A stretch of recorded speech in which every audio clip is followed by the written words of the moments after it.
হ্যাঁ, কি অবস্থা সবাই? কেমন আছেন সবাই? আশা করি সবাই খুব ভালো আছেন।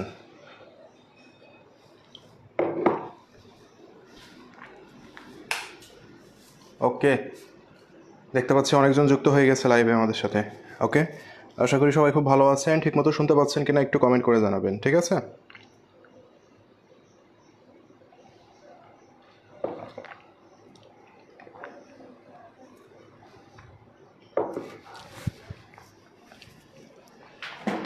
ওকে ভাইয়া, ওকে। তাহলে সবাই কি ঠিকমতো শুনতে পাচ্ছেন এবং দেখতে পাচ্ছেন কিনা একটু কমেন্টে জানান তো সবাই, দেখি। ওকে, আমি দেখতে পাচ্ছি আমাদের সাথে 131 জন যুক্ত হয়েছে, সম্পূর্ণ ক্লিয়ার। আসসালামু আলাইকুম। ওয়ালাইকুম আসসালাম। আচ্ছা, লাইট সব দেওয়া হয়েছে না? ওকে, ভেরি গুড। ওকে, আলহামদুলিল্লাহ। আপনি কেমন আছেন?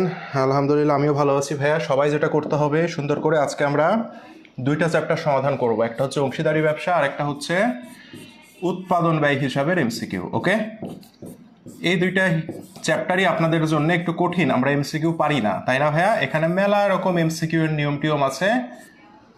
আমরা ইনশাল্লাহ যে কয়টা নিয়ম শিখবো, যেগুলো বলে দিব, এর মধ্যে ইনশাল্লাহ আমাদের কাভার হয়ে যাবে, ঠিক আছে ভাইয়া? এবং একটা জিনিস মনে রাখতে হবে, সেটা হচ্ছে এই যে আমাদের এই যে যে দুই চ্যাপ্টার করব আমি, এই দুই চ্যাপ্টার কিন্তু অ্যাডমিশন টেস্টের জন্য অনেক গুরুত্বপূর্ণ একটা চ্যাপ্টার, ঠিক আছে? তো সেই কারণে এই দুই চ্যাপ্টারের এমসিকিউগুলো আমাকে ভালো করে শিখতে হবে। আমি আজকে যা করাবো এইচএসসি তো অবশ্যই ভালো মতো শিখবো, এবং এই শেখাটা যদি আমি কাজে লাগাই, অ্যাডমিশন টেস্টও ইনশাল্লাহ আমরা ভালো করতে পারবো। ওকে, তো সবাইকে আমি একটু অনুরোধ করব, সবাই একটু লাইভটা ভাইয়া শেয়ার এবং মেনশন করে দেবেন, কারণ কষ্ট করে ক্লাস নিচ্ছি আমরা, একটু তো করতেই পারেন, তাই না? কষ্ট করে ক্লাস নিচ্ছি যেহেতু, তো একজন ক্লাস করলেও যা, 1000 জন ক্লাস করলেও তা, কষ্ট তো একই হচ্ছে, তাই না? তো আমরা শিক্ষকরা চাইবো যে একটা বেশি সংখ্যক স্টুডেন্ট ক্লাস করুক, আমাদের ক্লাসগুলো দ্বারা উপকৃত হোক, এটাই উদ্দেশ্য ক্লাস নেওয়ার, তাই না ভাইয়া?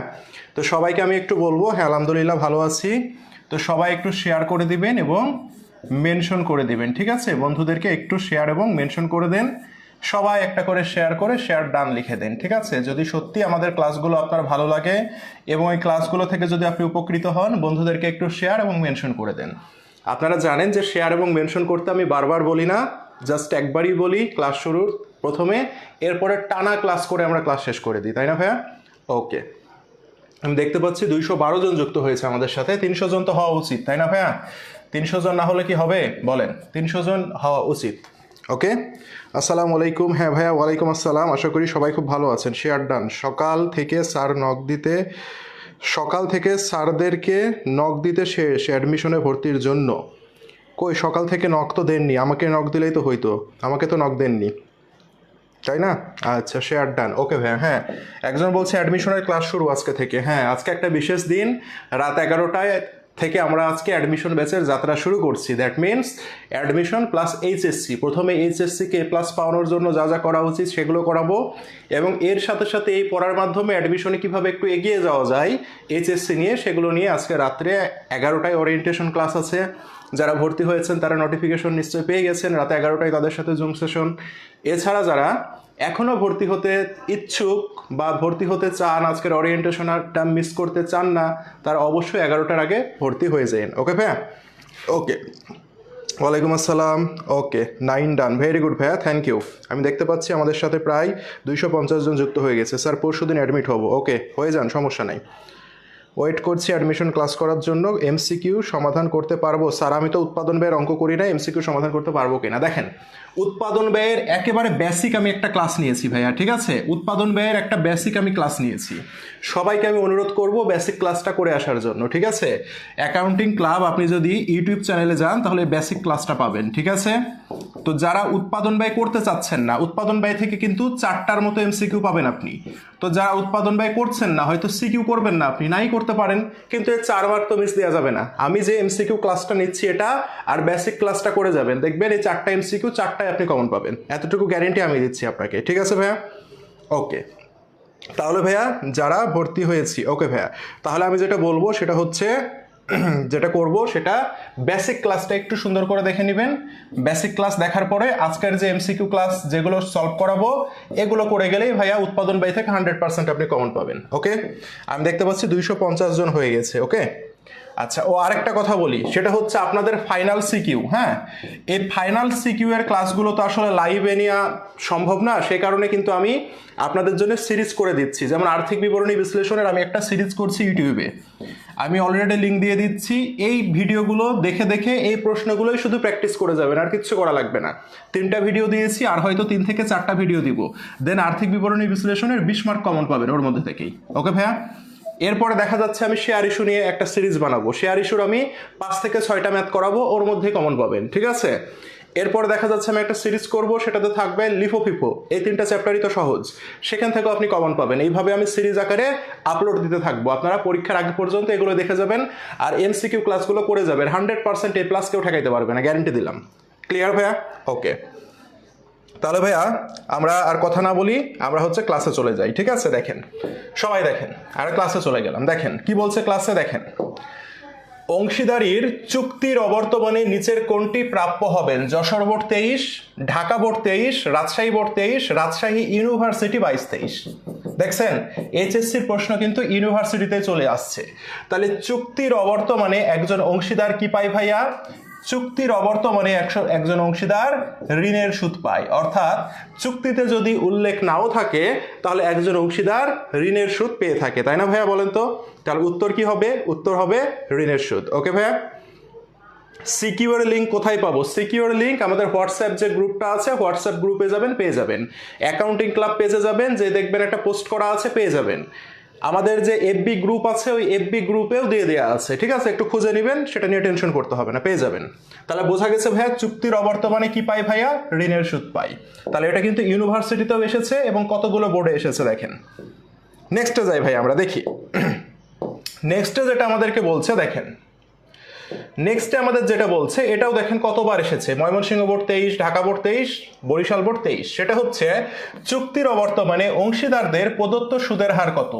অর্থাৎ চুক্তিতে যদি উল্লেখ না থাকে তাহলে একজন অংশীদার ঋণের উপরে 6% বাধ্যতামূলক সুদ ধরতে হয়। আমরা এটা জানি, এগুলো একেবারে মুখস্থকর জিনিস, তাই না ভাইয়া? তাহলে কয় পার্সেন্ট সুদ ধরতে হয়? 6% সুদ ধরতে হয়। ওকে ওকে, এটাও অনেক সহজ ছিল, আমরা পারি। নেক্সটে আসি, দেখি কি বলছে আমাদের। দেখেন, আমাদেরকে এখন বলছে দিনাজপুর বোর্ড 22 এবং কুমিল্লা বোর্ড 21 একটা প্রশ্ন এসেছে। সেটা বিথি বছরের মাঝামাঝি 50,000 টাকা ঋণ প্রদান করে, বছর শেষে বিথির প্রাপ্য সুদের পরিমাণ কত? তাহলে ভাইয়া দেখেন, আমরা জানি ঋণের উপরে সুদ ধরা বাধ্যতামূলক, তাই না ভাইয়া? তাহলে কত টাকা ঋণ প্রদান করছে? 50,000 টাকা ঋণ প্রদান করছে। ওকে, এখন ঋণের কি কোনো পার্সেন্টেজ দেয়া আছে? ঋণের কোনো পার্সেন্টেজ দেয়া নাই, সেজন্য আমরা কি জানি, আইন অনুযায়ী 6% সুদ ধরতে হবে। ধরলাম, কখন নিয়ে এসেছে? বছরের মাঝামাঝি সময় ঋণ নিয়ে এসেছে, মাঝামাঝি বলেছে, তার মানে 6 মাসের সুদ ধরতে হবে। 6/12, এটা ক্যালকুলেশন করলে যা হবে তাই উত্তর।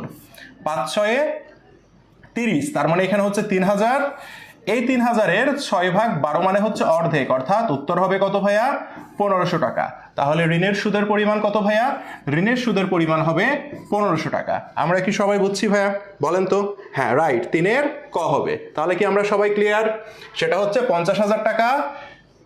পার্সেন্টেজ যদি ঋণের সুদের উল্লেখ না থাকে, আমরা জানি আইন অনুযায়ী 6% সুদ ধরতে হবে। বছরের মাঝামাঝি বলেছে, সেজন্য 6/12। ক্লিয়ার ভাইয়া সবাই? ওকে, থ্যাংক ইউ ভাইয়া, থ্যাংক ইউ। নেক্সটে যাই আমরা ভাইয়া, দেখি কি বলছে। এই যে দেখেন, এটা আমি আপনাদেরকে যে পিডিএফ দিব, সে পিডিএফ থেকে সুন্দর করে দেখে নেবেন। এখানে যেটা বলছে দেখেন, ওই যে সুদ ধরার যে নিয়মগুলো আমাদের, হ্যাঁ, এখানে সুদ ধরার নিয়মগুলো আছে।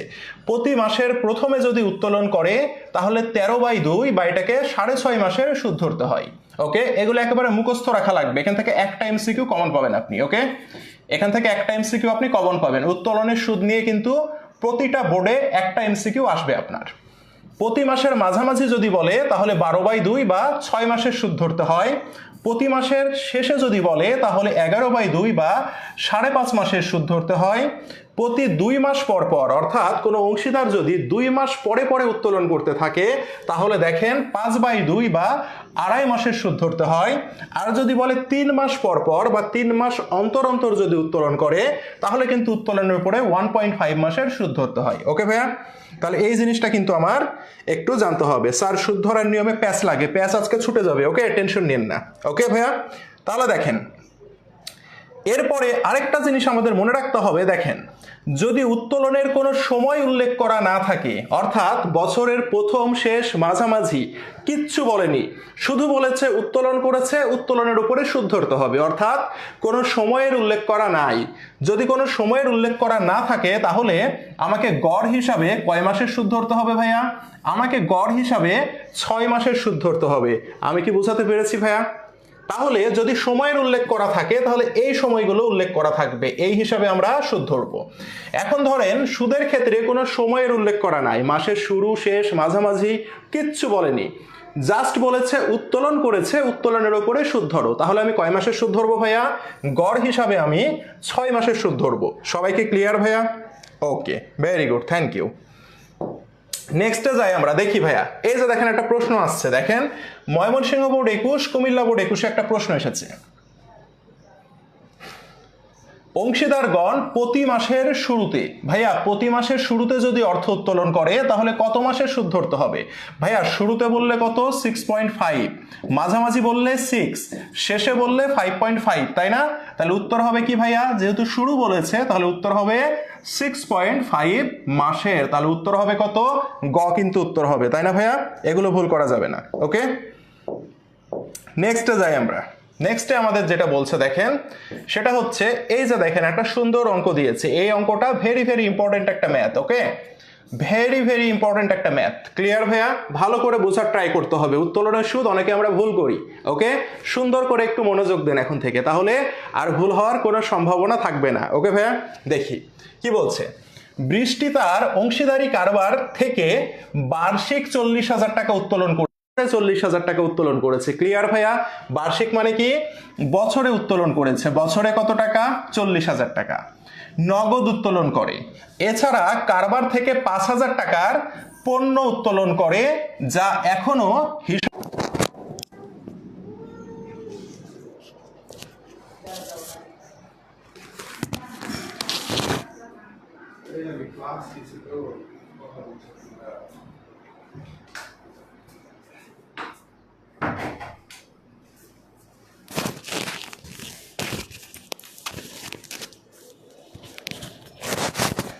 আচ্ছা, এখন কি লাইন ঠিক আছে? একটু দেখেন তো, নেট মনে হয় একটু ডিসকানেক্ট হয়ে গেছিল, মানে স্লো হয়ে গেছিল লাইনটা। এখন কি ঠিক আছে? একটু দেখেন তো সবাই, লাইনটা ঠিক আছে কিনা।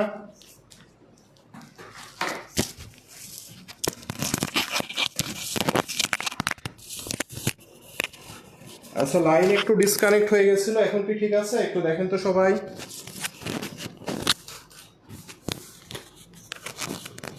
ক্লাসের মাঝে ঝামেলা হলে খুব প্রবলেম হয়।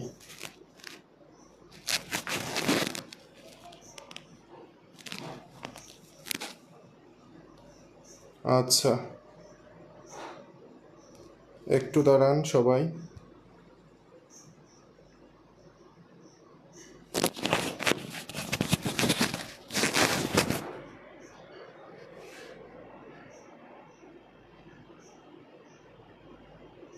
আচ্ছা, এখন কি নেট ঠিক আছে? সবাই কি শুনতে পাচ্ছেন ঠিক মতো? আচ্ছা, এখন কি সবাই ঠিক আছে? আচ্ছা, অনেকজন অলরেডি বের হয়ে গেছে ক্লাস থেকে, তাই না? এটা একটা সমস্যা, নেটের লাইনের সমস্যা এটা একটা। আচ্ছা, এখন মনে হয় লাইন ঠিক আছে, তাই না? সবাই কি শুনতে পাচ্ছেন ঠিক মতো? ওকে, আচ্ছা ঠিক আছে।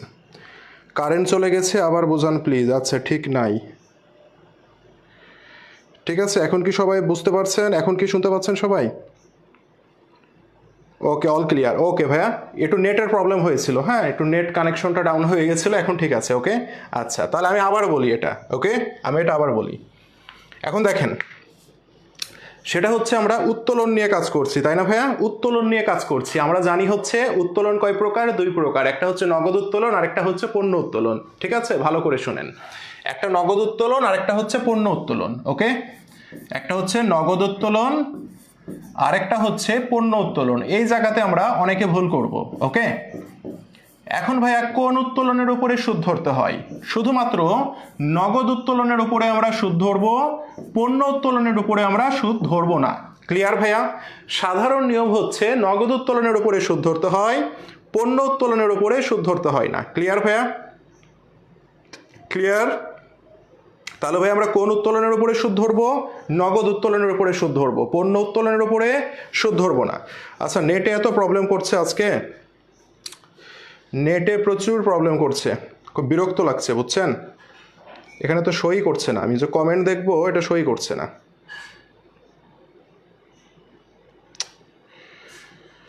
শিট, আমি কমেন্টই দেখতে পাচ্ছি না আপনাদের। লাইন কি ঠিক আছে নেটের? আচ্ছা, নেটের লাইন তো ঠিক আছে, কিন্তু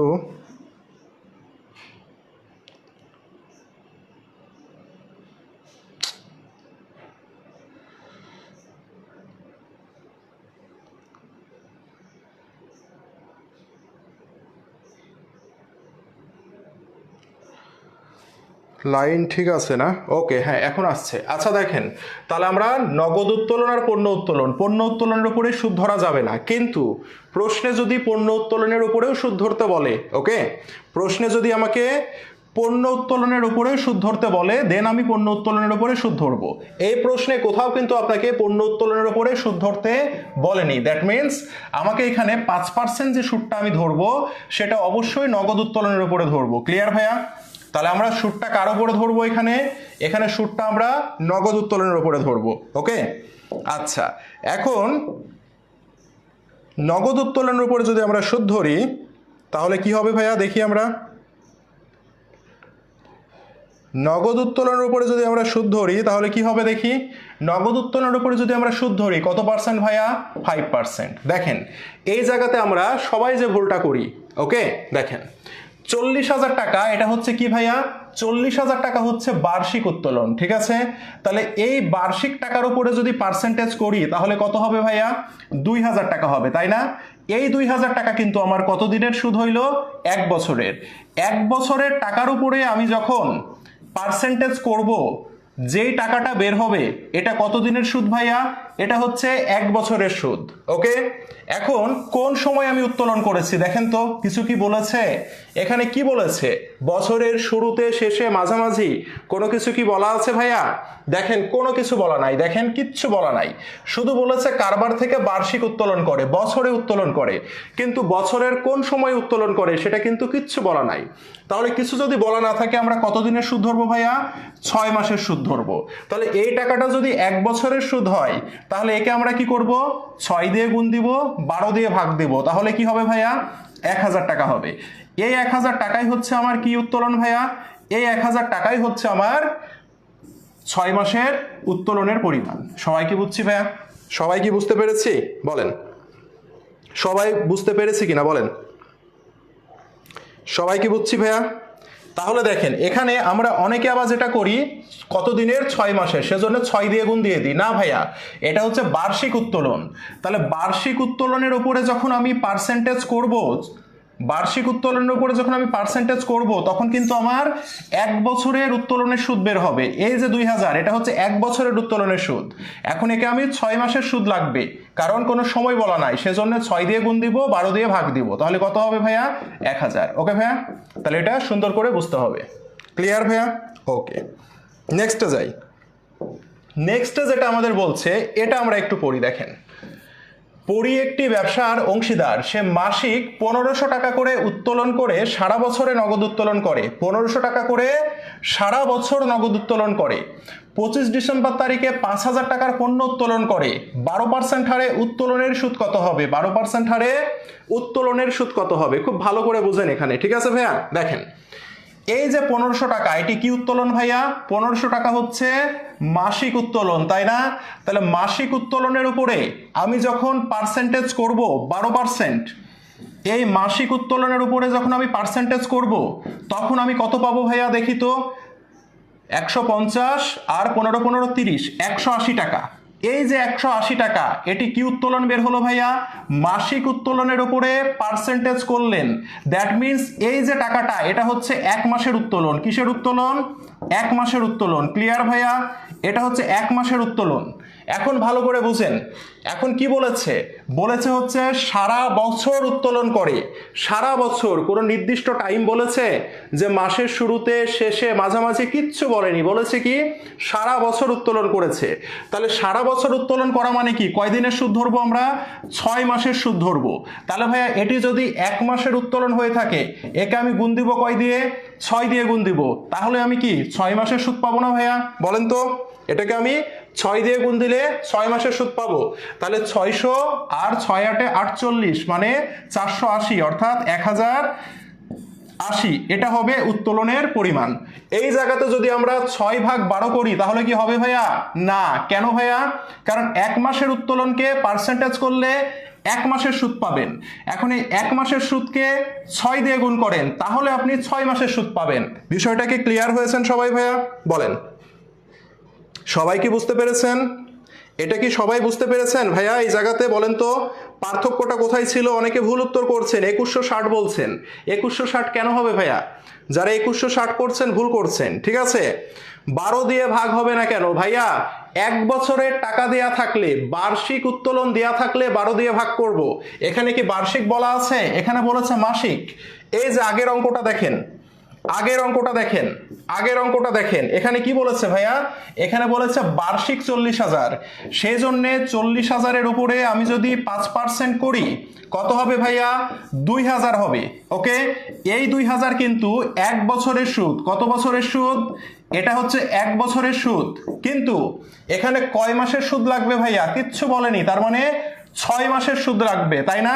তাহলে 1 বছরের সুদকে যদি 6 মাসের সুদ বের করতে যাই, তাহলে কি করব? 6 দিয়ে গুণ দিব, 12 দিয়ে ভাগ দিব, তাহলে আমি 6 মাসের সুদ পাবো, তাই না ভাইয়া? তাহলে আমি 6 মাসের সুদ পাবো। ক্লিয়ার? কিন্তু এরপরে দেখেন ভাইয়া, এরপরে দেখেন কি বলেছে, এখানে বলেছে মাসিক 1500।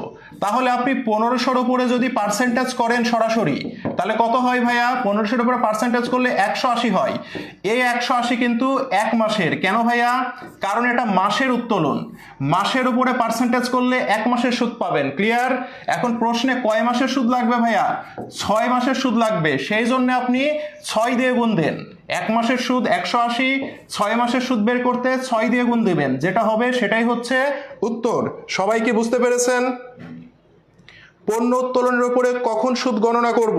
পণ্য উত্তোলনের উপরে যদি প্রশ্নে সুদ ধরতে বলে তাহলে ধরবো, না হলে ধরার দরকার নাই। ক্লিয়ার ভাইয়া, বলেন? বুঝতে পেরেছেন?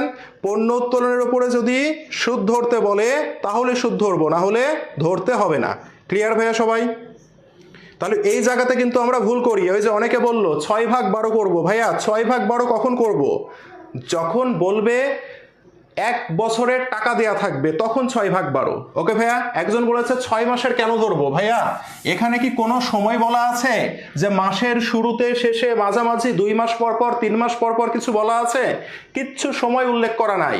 কোনো সময় যদি উল্লেখ করা না থাকে তাহলে গড় হিসাবে 6 মাসের সুদ ধরতে হয়। আমি পড়াইলাম না একটু আগে, সেই কারণে 6 মাসের। ক্লিয়ার ভাইয়া, বলেন?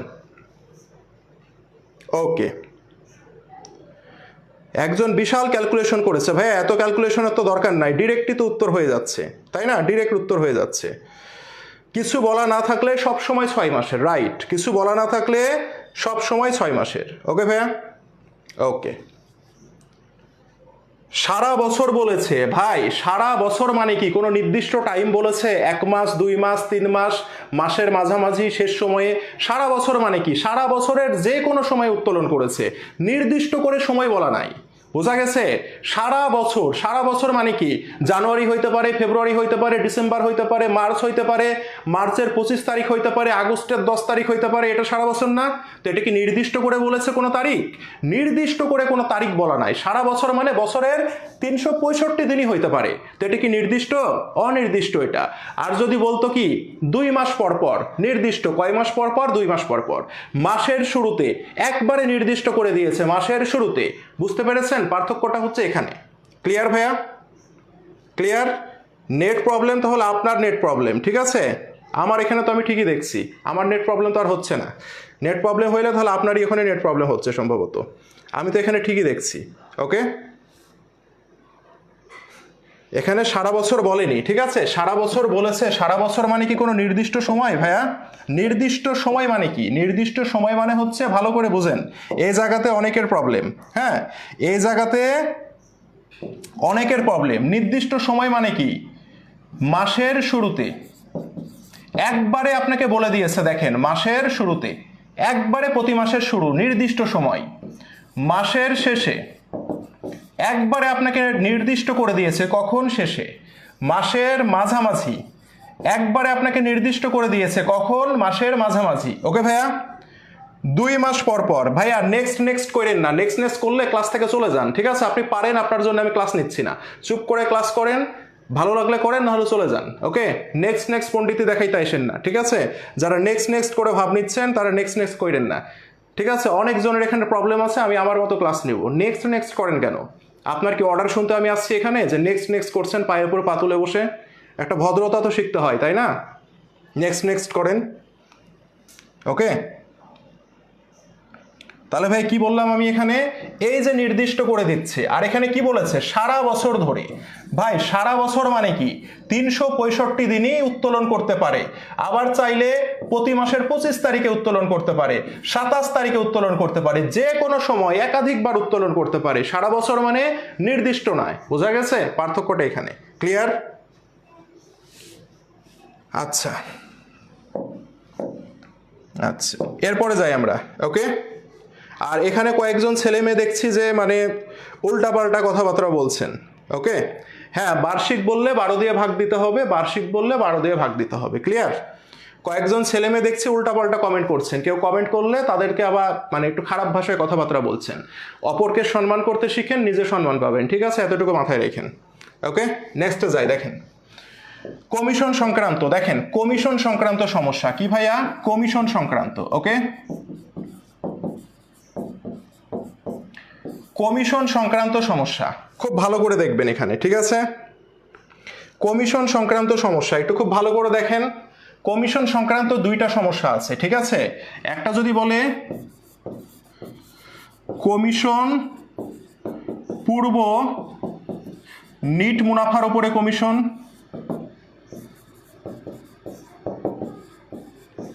ওপর কমিশন ধরতে হবে। কি বলেছে? সরি, কমিশন পূর্ব নিট মুনাফা, ঠিক আছে? কমিশন পূর্ব নিট মুনাফার উপরে কমিশন ধরতে হবে।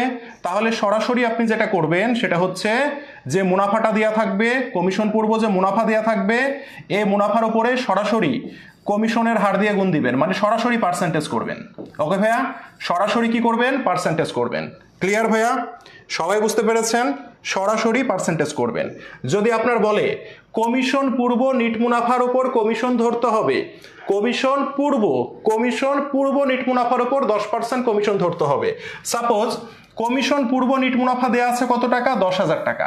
ওকে, কি ভাইয়া? কমিশন পূর্ব মুনাফা, আর কমিশনের হার হচ্ছে 10%। এইভাবে যদি বলে তাহলে আপনি কি করবেন? মুনাফা দেওয়া আছে কত? 10,000, এর উপরে সরাসরি কি করবেন?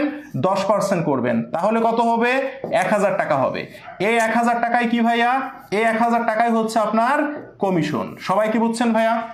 সবাই কি বুঝছেন? আচ্ছা, তাহলে কমিশন পূর্ব নিট মুনাফার উপর কমিশন ধরতে হবে যদি বলে, তাহলে যে মুনাফাটা দেয়া থাকবে তার উপরে জাস্ট খালি পার্সেন্টেজ করে দিব, তাহলে আমি কি পেয়ে যাব? কমিশন পেয়ে যাব। ক্লিয়ার ভাইয়া? ওকে, এখন যদি বলে কমিশন পরবর্তী, কি বলে ভাইয়া? এখন যদি বলে কমিশন পরবর্তী, ওকে, মুনাফার উপরে কমিশন ধরতে হবে, ঠিক আছে? কমিশন পরবর্তী মুনাফার, এগুলো নোট করেন, ওপর কমিশন ধরতে হবে, ঠিক আছে? পরবর্তী, ঠিক আছে ভাইয়া? পরবর্তী বলেছে, তাহলে আমি কি করব? তাহলে আমি কমিশন ধরবো কেমনে? দেখেন, কমিশন সমান যে মুনাফাটা দেওয়া থাকবে সেই মুনাফা গুণন কমিশনের হার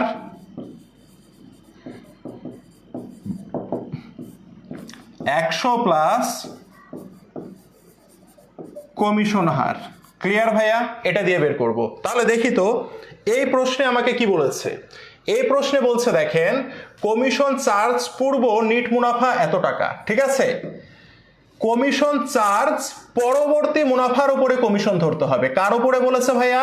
পরবর্তী পরবর্তী মুনাফার উপরে কমিশন ধরতে বলেছে। দ্যাট মিন্স দেখেন এই যে পরবর্তী মুনাফা, অর্থাৎ এই সূত্র ফেলতে হবে। তাহলে ভাইয়া এই সূত্র যদি আমরা ফেলি তাহলে কেমনে ফেলবো দেখি। মুনাফা দেয়া আছে কত দেখেন তো, মুনাফা কত দেয়া আছে, মুনাফা দেয়া আছে আমার 1,10,000। তাহলে লিখি 1,10,000 লিখেছি না ভাইয়া, গুণন কি ওপরে আছে কমিশনের হার। কমিশনের হার কত, কমিশনের হার হচ্ছে 10, কমিশনের হার কত 10, আর এখানে কি 100 প্লাস কমিশনের হার 100 আর কমিশনের হার হচ্ছে 10। দ্যাট মিন্স এখানে কত হবে 110 হবে। এটা এবার ক্যালকুলেট করেন, করলে যা হবে সেটাই হচ্ছে উত্তর। ক্লিয়ার ভাইয়া? এটা এবার ক্যালকুলেট করেন, যেটা হবে সেটাই হচ্ছে উত্তর। কত হবে 10,000 হবে তাই না ভাইয়া, কত হবে 10,000 হবে তাই না। সবাই কি বুঝছি বলেন, সবাই কি বুঝতে পেরেছি ভাইয়া, সবাই কি বুঝতে পেরেছি? তাহলে কমিশনের ঝামেলাটা কি দূর হলো? যদি কমিশন পূর্ব মুনাফার উপরে কমিশন ধরতে বলে তাহলে সরাসরি পার্সেন্ট, আর যদি বলে পরবর্তী ফিউচার, ফিউচার যদি বলে তাহলে কি করব, ওই মুনাফাকে আমি গুণ দিব কি দিয়ে ভাইয়া, ওপরে থাকবে কমিশনের হার, এই যে প্রশ্নে কমিশনের হার দেয়া আছে, আর নিচে কি থাকবে 100 প্লাস কমিশনের হার। তাহলে 100 আর কমিশনের হার কত 10, তাহলে কত দিয়ে ভাগ দিব 110। 100 কমিশনের হার যদি 20 দেওয়া থাকে তাহলে ভাগ দিব কত দিয়ে 120। ক্লিয়ার ভাইয়া সবাই, সবাই ক্লিয়ার ভাইয়া, সবাই কি বুঝতে পেরেছেন? এই আশরাফ উদ্দিন রবিন বেশি কমেন্ট করেন, ঠিক আছে, এত বেশি কমেন্ট করা ভালো না, ওকে, ক্লাস আর দেখতে পাবেন না এমন সিস্টেম করে দেব, বোঝা গেছে? তাহলে এই জিনিসটা ভাইয়া নোট করে নিতে হবে, অ্যাডমিশনে প্রশ্ন আসে এখান থেকে, আর এইচএসসিতে তো প্রশ্ন আসে আপনারা জানেনই, ওকে ভাইয়া।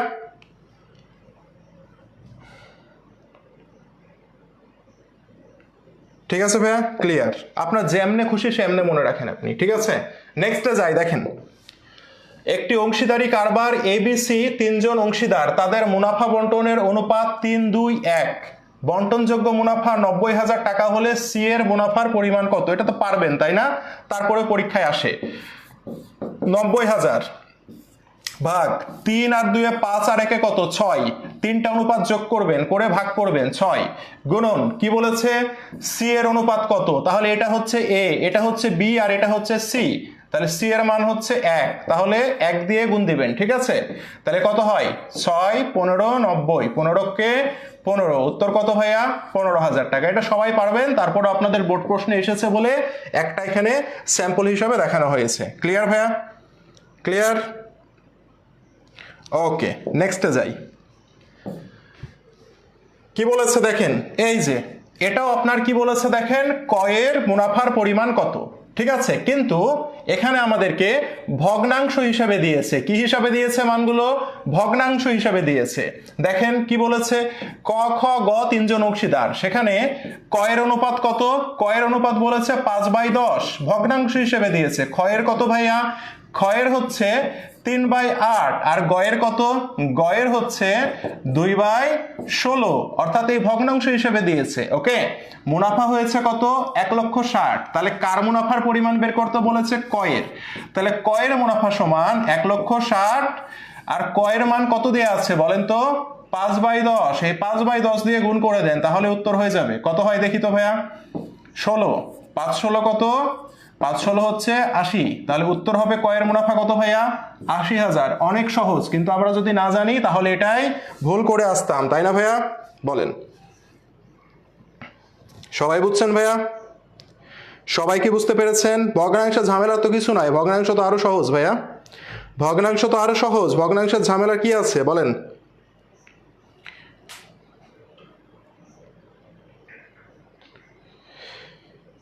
সবাই বুঝতে পেরেছেন বলেন? ভগ্নাংশ তো আরো সহজ ভাইয়া, ভগ্নাংশের কঠিন কি আছে, ভগ্নাংশ তো আরো সহজ।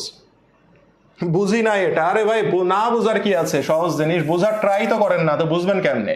ক খ গ 3 জন অংশীদার, তাদের লাভ ক্ষতি বন্টনের অনুপাত কত 5/10, 3/8, 2/16, তার মানে আগে কে আছে, আগে আছে ক, এটা হচ্ছে ক এর মান, খ আছে তারপরে, এটা হচ্ছে ক্ষয়ের মান, গ আছে তারপরে, এটা হচ্ছে গয়ের মান। ওকে, এখন কি জানতে চেয়েছে? কারবারের মুনাফা হয়েছে 1,60,000 টাকা। তাহলে এই যে 1,60,000 লিখলাম, লিখার পরে কি বলছে? কয়ের মুনাফার পরিমাণ কত? তো কয়ের মান কত ছিল? কয়ের মান এই যে 5/10 দেয়া আছে। তো কয়ের মুনাফার পরিমাণ জানতে চেয়েছে, গুণ করে দেন কয়ের মান দিয়ে, যেটা উত্তর আসবে সেটাই হচ্ছে কয়ের মুনাফার মান। না বোঝার কি আছে ভাইয়া?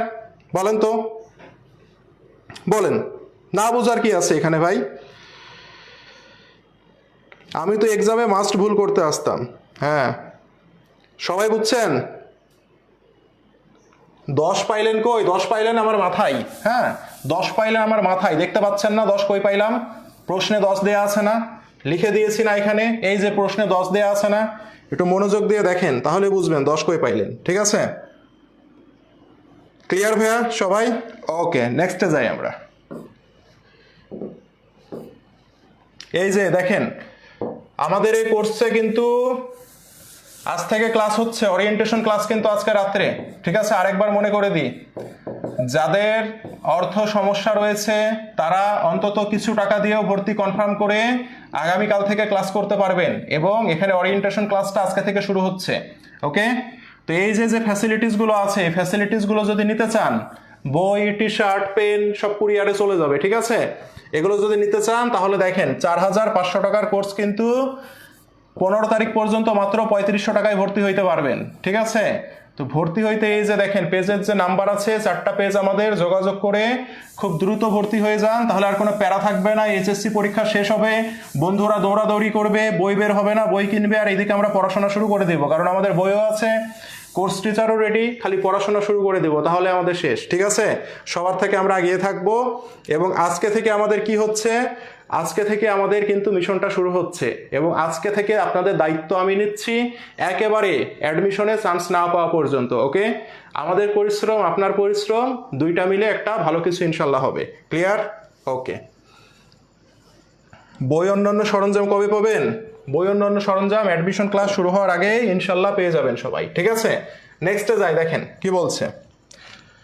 অ্যাডমিট কনফার্ম, হ্যাঁ, ফুল ফ্যাসিলিটিস নিতে ফুল পেমেন্টই করতে হবে। টাকা ফুল পেমেন্ট না হইলে তো বইটই পাবেন না। দেখেন কি বলছে, এখন আপনি পার্শিয়াল পেমেন্ট করে ভর্তি কনফার্ম করতে পারবেন, কিন্তু ফুল পেমেন্ট কনফার্ম না হওয়া পর্যন্ত বই আপনার ঠিকানায় পৌঁছাবে না। ক্লিয়ার? আচ্ছা দেখি, প্রভাত সকাল দুইজন অংশীদার, কারবারে তাদের প্রারম্ভিক মূলধনের জের ছিল 80,000 টাকা এবং 60,000 টাকা। বন্টিত মুনাফা 27,000 টাকা প্রভাত এবং 18,000 টাকা সকাল পেয়েছে। অংশীদারদের মুনাফার হার কত? কি জিজ্ঞাসা করেছে ভাইয়া? মুনাফার হার জিজ্ঞাসা করেছে। তো মুনাফার হার জিজ্ঞাসা যেহেতু করেছে, তাহলে মুনাফা দিয়েই মুনাফার হার বের করতে হবে, খুবই সহজ। তাহলে প্রভাতের মুনাফা কত ছিল ভাইয়া? প্রভাতের মুনাফা ছিল 27,000 টাকা, তাই না ভাইয়া? আর কে ছিল? সকাল, তাই না? সকালের মুনাফা কত ছিল? 18,000 টাকা। ক্লিয়ার ভাইয়া? ওকে, দেখেন কি বলেছে, এই যে মুনাফা ছিল 27,000 আর মুনাফা ছিল 18,000, জানতে চাচ্ছে কি মুনাফার হার কত। তাহলে মুনাফা দিয়েই তো মুনাফার হার বের করবেন, নাকি না মূলধন দিয়ে মুনাফার হার বের করবেন? মূলধন দিয়ে কি মুনাফার হার বের করা যাবে? মুনাফার পরিমাণ দিয়ে দিয়েছে, মুনাফার হার জানতে চাচ্ছে, তাহলে মুনাফাকে ক্যালকুলেশন করে আমরা কি বের করব? মুনাফার হার বের করব। ঠিক আছে, রাজশাহী বোর্ড 19-এ আসা প্রশ্ন। তাহলে এটাকে আমি কিভাবে বের করি দেখি তো। এখানেও 3টা শূন্য আছে, এখানেও 3টা শূন্য আছে, তাহলে 3 শূন্য 3 শূন্য কেটে দিলাম, কাটা হয়ে গেল। এখানে আছে তাহলে 27, এখানে আছে হচ্ছে 18, তাহলে 27 আর 18কে কি দিয়ে কাটাকাটি করা যায় বলেন তো? 9 দিয়ে কাটাকাটি করা যায় না? তাহলে 9 দিয়ে যদি 27কে কাটি তাহলে এখানে থাকে 3, আর এখানে 18 দিয়ে যদি 18কে যদি আমরা 9 দিয়ে কাটি তাহলে থাকে 2। তাহলে এখানে উত্তর কত হবে ভাইয়া? মুনাফা অনুপাত হবে 3:2। ক্লিয়ার ভাইয়া সবাই? বলেন উত্তর কত হবে তাহলে? উত্তর হবে 3:2। সবাইকে বুঝছি? সবাই কি বুঝতে পেরেছি বলেন তো? সবাই কি বুঝতে পেরেছি ভাইয়া? বলেন, ভেরি গুড। নেক্সটে যাই আমরা, দেখেন কুমিল্লা বোর্ড 21-এ আসা একটা প্রশ্ন, অনেক ইম্পর্টেন্ট একটা প্রশ্ন। দেখেন কি বলছে, উক্ত বছরে মূলধন অনুপাতে মুনাফা বন্টিত হলে মুন কত টাকা পাবে? শান, মুন এবং স্টার। হ্যাঁ, এত টাকা এত টাকা এত টাকা মূলধন নিয়ে ব্যবসা শুরু করেন। মুন ব্যবসা পরিচালনার জন্য মাসিক এত টাকা বেতন পাবে। মূলধনের উপরে 10% সুদ ধরতে হবে, বছর শেষে মুনাফার পরিমাণ ছিল এত টাকা, উক্ত বছরে মূলধন অনুপাতে মুনাফা বণ্টিত হলে মুন কত টাকা পাবে। আচ্ছা, তাহলে মুন কত টাকা পাবে মানে কি ভাইয়া, মুনের মুনাফার অংশ কত সেটা জানতে চাচ্ছে, তাই না ভাইয়া? মুনের মুনাফার অংশ কত সেটা জানতে চাচ্ছে। তাহলে ভাইয়া দেখি তো, তাহলে মুনের মুনাফার অংশ জানতে চাচ্ছে। তাহলে ভাইয়া দেখেন তো মুনাফার অংশ আমরা কিভাবে বের করব। এখানে কি দেয়া আছে দেখেন তো, এখানে আমাদের মুনাফার পরিমাণ দেয়া আছে, তাই না? এখন এই মুনাফা কত, মুনাফা হচ্ছে আমাদের দেয়া আছে 1,50,000। এখন এই মুনাফা থেকে সকল যে ব্যয়গুলো রয়েছে সব ব্যয়গুলোকে বাদ দিয়ে দিতে হয় না ভাইয়া? দিলেই তো আপনি বন্টনযোগ্য মুনাফা পাবেন, তাই না? মুনাফা যেটা দেয়া থাকে এই মুনাফা থেকে সকল ব্যয়গুলোকে মাইনাস করতে হয়, মাইনাস করলে আপনি কি পাবেন, বন্টনযোগ্য মুনাফা পাবেন। তাহলে এই মুনাফা থেকে কোন ব্যয়গুলোকে আমরা মাইনাস করব দেখি তো ভাইয়া। এখানে কতগুলো ব্যয় দেওয়া আছে। মুন ব্যবসা পরিচালনার জন্য মাসিক বেতন পাবেন 2500 টাকা। ভাইয়া আমরা অঙ্কটা করছি কি মাসের জন্য না বছরের জন্য? বছরের জন্য অঙ্ক করছি। তাহলে এক মাসে যদি 2500 হয় তাহলে 12 মাসে 1 বছর, 12 মাসে কত হবে ভাইয়া, 30,000 টাকা। 30,000 টাকা কি ভাইয়া, 30,000 টাকা হচ্ছে বেতন, তাই না? তাহলে মুনাফা থেকে আমাকে প্রথমে কি বাদ দিতে হবে, বেতন নামক যে ব্যয় হিসাব রয়েছে সেটা বাদ দিব। কত টাকা ভাইয়া, 30,000 টাকা, মাইনাস করলাম। এরপরে দেখেন মূলধনের ওপরে 10% সুদ ধরতে হবে। ভাইয়া মূলধনের সুদ কি হিসাব ভাইয়া, মূলধনের সুদ হচ্ছে ব্যয় হিসাব, তাই না? তাহলে সেই মূলধনের সুদকেও আমাকে কি করতে হবে, মাইনাস করতে হবে। তাহলে এখানে টোটাল মূলধন কত দেখেন তো, 1 লাখ, 2 লাখ, তাহলে 3 লাখ, আর এখানে হচ্ছে 3 লাখ। তাহলে টোটাল মূলধন হচ্ছে কত, 6 লাখ টাকা। এই 6 লাখ টাকার উপরে কত পার্সেন্ট সুদ ধরতে বলছে ভাইয়া, 10% সুদ ধরতে বলছে। তাহলে মূলধনের সুদ কত হবে, 60,000 টাকা হবে, তাই না? তাহলে এখান থেকে আমরা বাদ দিব কি, আমরা বাদ দিব হচ্ছে মূলধনের সুদ। তাহলে মূলধনের সুদ কত ভাইয়া, 60,000 টাকা বাদ দিলাম। ওকে, আর কি কোনো হিসাব আছে, আর কি কোনো আয় ব্যয় কিছু আছে দেখেন তো, আর কোনো আয় ব্যয় নাই। তাহলে আমাদের বন্টনযোগ্য মুনাফা কত বের হলো দেখি তো, আমাদের বন্টনযোগ্য মুনাফা বের হবে কত টাকা দেখি। এখানে আমাদের এখান থেকে 1,50,000 থেকে 30 বাদ দিলে থাকে 20, 20 থেকে 60 বাদ দিলে কত থাকে, 60,000 টাকা, তাই না ভাইয়া? বন্টনযোগ্য মুনাফা হচ্ছে আমাদের 60,000 টাকা। এখন এই বন্টনযোগ্য মুনাফার মধ্যে কি বলেছে ভাইয়া, মুন কত টাকা পাবে। আর মুনাফা আমরা মূলধন অনুপাতে বন্টন করব। কি অনুপাতে ভাইয়া, মূলধন অনুপাতে মুনাফা বন্টন করব। তাহলে মূলধন দেখি তো আমাদের কত দেয়া আছে। মূলধন আমাদের দেয়া আছে 1 লক্ষ অনুপাত 2 লক্ষ অনুপাত 3 লক্ষ। এখন এটাকে যদি আমরা একটু ছোট করি দেখি তো, এখানে শূন্য আছে 5টা, কেটে দেন। এখানে শূন্য আছে 5টা, কেটে দেন। এখানে শূন্য আছে 5টা, কেটে দেন। তাহলে আমার অনুপাত কত হইল, 1 অনুপাত 2 অনুপাত 3। ওকে ভাইয়া, তার মধ্যে প্রথমটাকে, এটা হচ্ছে সান, সানের অনুপাত হচ্ছে এটা, এটা কার অনুপাত, 2 নম্বরে আছে মুন, তাহলে এটা মুনের অনুপাত। আর 3 নম্বরে কে আছে ভাইয়া, স্টার, এটা হচ্ছে স্টারের অনুপাত। ওকে ভাইয়া, এটা হচ্ছে স্টারের অনুপাত। প্রশ্নে জানতে চেয়েছে কি মুন কত পাবে। তাহলে এই 3টা যোগ করেন, 3 আর 2 5 আর 1 6, তাহলে টোটাল হচ্ছে 6। তাহলে 60,000 টাকাকে আমরা ভাগ দিব কি দিয়ে, 6 দিয়ে ভাগ দিব। গুণ দিব কি দিয়ে ভাইয়া, মুনের টাকা জানতে চেয়েছে তাই মুনের মান দিয়ে ভাগ দিব। মুনের মান কত, মুনের মান হচ্ছে 2, 2 দিয়ে আমরা গুণ দিব। তাহলে কত আসে ভাইয়া দেখি তো, 6 10 60 আর 10 দুগুণ 20,000 টাকা। তাহলে মুন মুনাফা বাবদ কত টাকা পাবে ভাইয়া, মুন মুনাফা বাবদ 20,000 টাকা পাবে। সবাই কি বুঝছি ভাইয়া, বলেন সবাই কি বুঝতে পেরেছি, বলেন সবাই কি বুঝতে পেরেছি।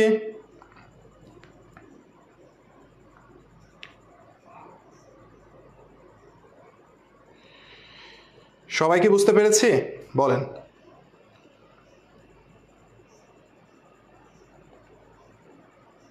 সবাই কি বুঝতে পেরেছি কিনা বলেন।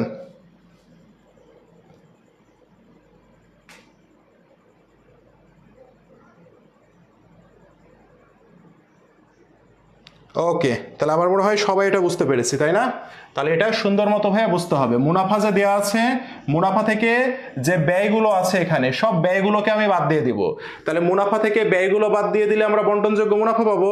এখন এই বন্টনযোগ্য মুনাফাকে কি করব আমরা, অনুপাত অনুযায়ী ভাগ করব। এখন অনুপাতটা কি বলেছে ভাইয়া? অনুপাতটা বলেছে মূলধন অনুপাত, তাই না? অনুপাতটা কি অনুপাত? মূলধন অনুপাত। তাহলে মূলধন অনুপাতে ভাগ করে কারো মুনাফা চাচ্ছে, মুনের মান চাচ্ছে, তাহলে মুনের অনুপাত দিয়ে গুণ করে দেন, তাহলে হয়ে গেল। ক্লিয়ার? ওকে, নেক্সটে যাই।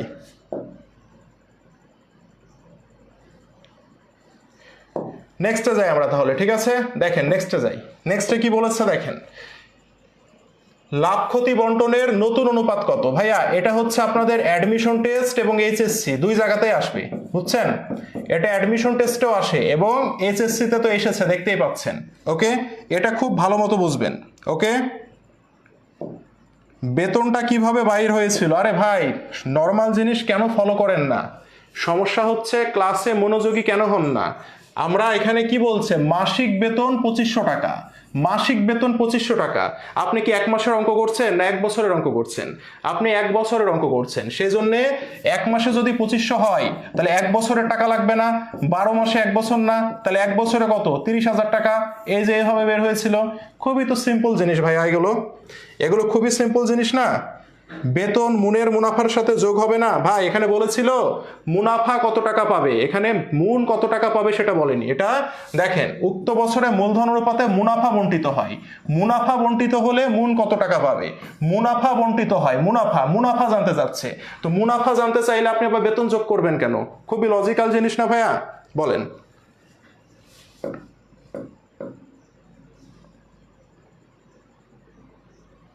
ওকে, নেক্সটে যাই আমরা, দেখি কি বলছে। দেখেন নেক্সটে আমাদের বলেছে কি, নেক্সটে আমাদের বলেছে নতুন অনুপাত কত। নতুন অনুপাত নির্ণয় করা শিখবো আমরা, ঠিক আছে? তো নতুন অনুপাত নির্ণয় করার সময় দেখেন, পাপ্পু এবং প্রীতম হচ্ছে দুইজন অংশীদার, তারা 3-2 অনুপাতে লাভ ক্ষতি বন্টন করে। ওকে ভাইয়া, পাপ্পু প্রীতম কি 3-2 অনুপাতে মুনাফা বন্টন করে। ওকে, আচ্ছা, তাহলে এরা হচ্ছে কি করে, 3-2 অনুপাতে মুনাফা বন্টন করে। পাপন 1/5 অংশে অংশীদারি হিসেবে তাদের কারবারে যোগ দিল, ঠিক আছে? কে আসছে ভাইয়া? নতুন কে? তাহলে নতুন হচ্ছে পাপন, তাই না? তাহলে নতুন যে জন আসবে তার অংশ কত? নতুন যে জন আসছে তার অংশ হচ্ছে কত? দেখেন 1/5, তাই না? তাহলে ভাইয়া দেখেন তো, এই যে নতুন যে জন অংশটা আসছে এর এখানে দুইটা সংখ্যা আছে, একটা হচ্ছে 1, একটা 5। এই 5 আর 1-এর বিয়োগফল বের করবেন। কি বের করবেন? বিয়োগফল বের করবেন। কত হয়? 4 হয়। ভালো করে বুঝেন, ঠিক আছে ভাইয়া? কত হয়? 4 হয়। ক্লিয়ার? এখন 4 যে হলো, এখন পুরাতন যে দুইজন ছিল 3 আর 2, তাহলে পাপ্পুর অংশ কত ছিল ভাইয়া? পাপ্পুর অংশ ছিল 3। ওকে, এই 3কে গুণ দিবেন এই বিয়োগফল দিয়ে, তাহলে কত হয়? 3-4-এ 12। ওকে, এরপরে ছিল প্রীতম, তাই না ভাইয়া? এরপরে ছিল কে? প্রীতম। তাহলে প্রীতমের অংশ কত? প্রীতমের অংশ হচ্ছে 2। এই 2কে গুণ দিবেন কি দিয়ে? এই বিয়োগফলটা দিয়ে, 4। তাহলে কত হয়? 4-2 8। আর এরপরে কে আছে ভাইয়া? এরপরে আছে হচ্ছে পাপন। ওকে, এখন পাপন হচ্ছে নতুন জন, তাহলে পাপন কত অংশ দিয়ে আসছে? 5-এর 1 অংশ। তাহলে মাথার উপরে যেটা আছে এটা লিখবেন। কত আছে মাথার উপরে? 1 আছে। 1 লিখলেন না? 1 লিখার উপরে গুণ দিবেন। কত দিয়ে গুণ দিবেন জানেন? গুণ দিবেন হচ্ছে এই যে পুরাতন যে দুইজন ছিল 3 আর 2, এই দুইটা মানকে আপনি কি করবেন? যোগ করবেন। তাহলে 3 আর 2 কত হয়? 5 হয় না ভাইয়া? তাহলে এখানে গুণ দিবেন কত দিয়ে? 5 দিয়ে। তাহলে কত হয়? 5-1-কে 5। তাহলে তাদের লাভ ক্ষতি বন্টনের নতুন অনুপাত কত হবে? তাদের লাভ ক্ষতি বন্টনের নতুন অনুপাত হবে 12:8:5। সবাই কি বুঝছেন ভাইয়া? বলেন তো, সবাই কি বুঝছেন? এবার বলেন, সবাই কি বুঝতে পেরেছেন ভাইয়া? সবাই কি বুঝতে পেরেছেন?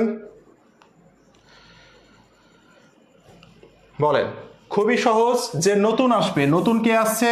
নতুন আসছে পাপন। তো পাপন 5-এর 1 অংশ, তাহলে 5 আর 1-এর বিয়োগফল বের করেন। কত হয়? 4 হয়। এই বিয়োগফল দিয়ে পুরাতন যে দুইজন ছিল, পুরাতন দুইজন ছিল কত? 3, তাই না? তাহলে এই 3 দিয়ে বিয়োগফলকে গুণ দেন, তাহলে কত হয়? 12 হয়।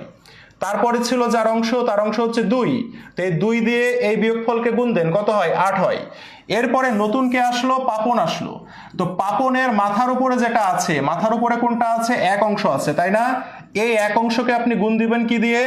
পুরাতন যে দুইজন ছিল 3 আর 2, এই 3 আর 2 এর যোগফল করলে কত হয়? 5 হয়। এই যোগফল দিয়ে গুণ দেন, তাহলে কত? 12 8 5। ক্লিয়ার ভাইয়া?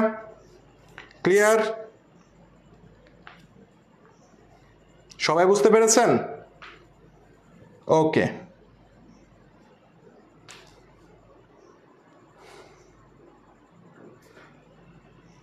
ওকে। এরকম ক্যান করা হয় সেটা গুরুত্বপূর্ণ না, গুরুত্বপূর্ণ উত্তর মিলছে কিনা, ঠিক আছে? এরকম ক্যান করা হয়, এটা এত কিছু দরকার নাই। ওকে, আপনি উত্তর মিলাই দিলে হয়ে গেল। ওকে, এক্সামে ভুলে যাবেন কেন? আপনি কি আজকে দেখে এক্সাম দিতে যাবেন? এটা আপনি 10 বার করবেন বাড়িতে, তারপরে ভুলবেন কেন? আমাদের মনে আছে কেন? আমরা অনেকবার করেছি। আপনাদের তো স্যার করাবে, এটা দেখে এক্সাম দিতে যাব, বাসায় আর প্র্যাকটিস করব না। এই জন্যে ভুলেন, ঠিক আছে? এই জন্যে ভুলে যান। ওকে, এটাই আর কি। সবাই কি বুঝতে পেরেছেন? তাহলে আপনারা ওই দেখে এক্সাম দিতে যান, তাহলে তো ভুলবেনই। অন্য নিয়ম আছে, আড়াআড়ি গুণ করা, তো আড়াআড়ি গুণ করে উত্তর মিলাইতে গেলে এর সাথে উত্তর একবারে মিলবে না, ঠিক আছে? যেটা আমি শিখাইলাম এটা দিয়ে করবেন, দেখবেন উত্তর একবারে মিলবে। বোঝা গেছে? ওকে,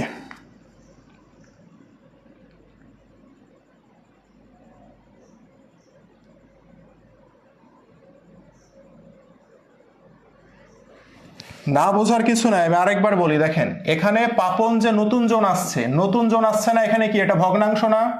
এটা ভগ্নাংশ। তাহলে এই ভগ্নাংশে দুইটা সংখ্যা আছে, একটা 5 আর একটা 1। 5 আর 1 এর বিয়োগফল বের করেন, কত হয়? 4 হয় না ভাইয়া? 4 হয়।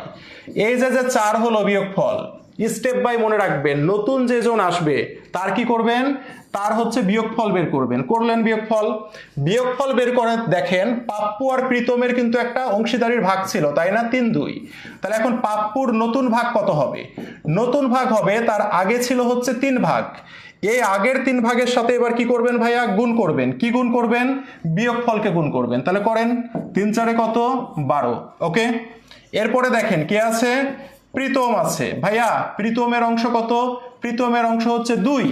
আগে ছিল 2 অংশ, এই 2 অংশকে বিয়োগফল দিয়ে গুণ করেন, তাহলে কত হবে? 4 2 8। হইল ভাইয়া? হইল। তাহলে পাপ্পু এবং প্রীতমের নতুন অংশীদারের অনুপাত বের হয়ে গেল। লাস্টে কে থাকলো? লাস্টে থাকলো হচ্ছে পাপন। তাহলে পাপনের কি আছে দেখেন তো? 5 ভাগের 1 ভাগ পাবে পাপন। কয় ভাগ? 1 ভাগ। সেজন্য 1 লিখবেন। লিখলেন, লিখার পরে এই যে পুরাতন দুইজন ছিল এদের যোগফল বের করেন। 3 2 কত? 3 আর 2 কত? 5। গুণ দিবেন কত দিয়ে? 5 দিয়ে। তাহলে 5 1 কে 5। তাহলে কত হইল ভাইয়া? 12 8 5। হয়ে গেল। ক্লিয়ার? বলেন, সবাই কি বুঝতে পেরেছেন? সবাই কি বুঝতে পেরেছেন? বলেন। ঠিক আছে? ক্লিয়ার? বলেন। ওকে, নেক্সটে যাই। নেক্সটে দেখেন আরেকটা প্রশ্ন, সেম প্রশ্ন দেখেন ঢাকা বিশ্ববিদ্যালয়ে 19-20 সালে আসছে। এটা আপনারা সলভ করেন তো দেখি। এটা আপনারা সলভ করেন, দেখেন সেম প্রশ্ন আমাদের ঢাকা বিশ্ববিদ্যালয়ে কততে আসছে? 19-20 সালে আসছে। এটা আপনারা সলভ করেন তো ভাইয়া দেখি। এটা আপনারা সলভ করেন দেখি। দেখি, এটা আপনারা সলভ করেন তো ভাইয়া দেখি। এটা আপনারা সলভ করেন, এটা ঢাকা বিশ্ববিদ্যালয়ে 19-20 আসছে, আপনারা সলভ করেন তো দেখি ভাইয়া। এটা পারেন কিনা আপনারা সলভ করেন, এটা দেখি।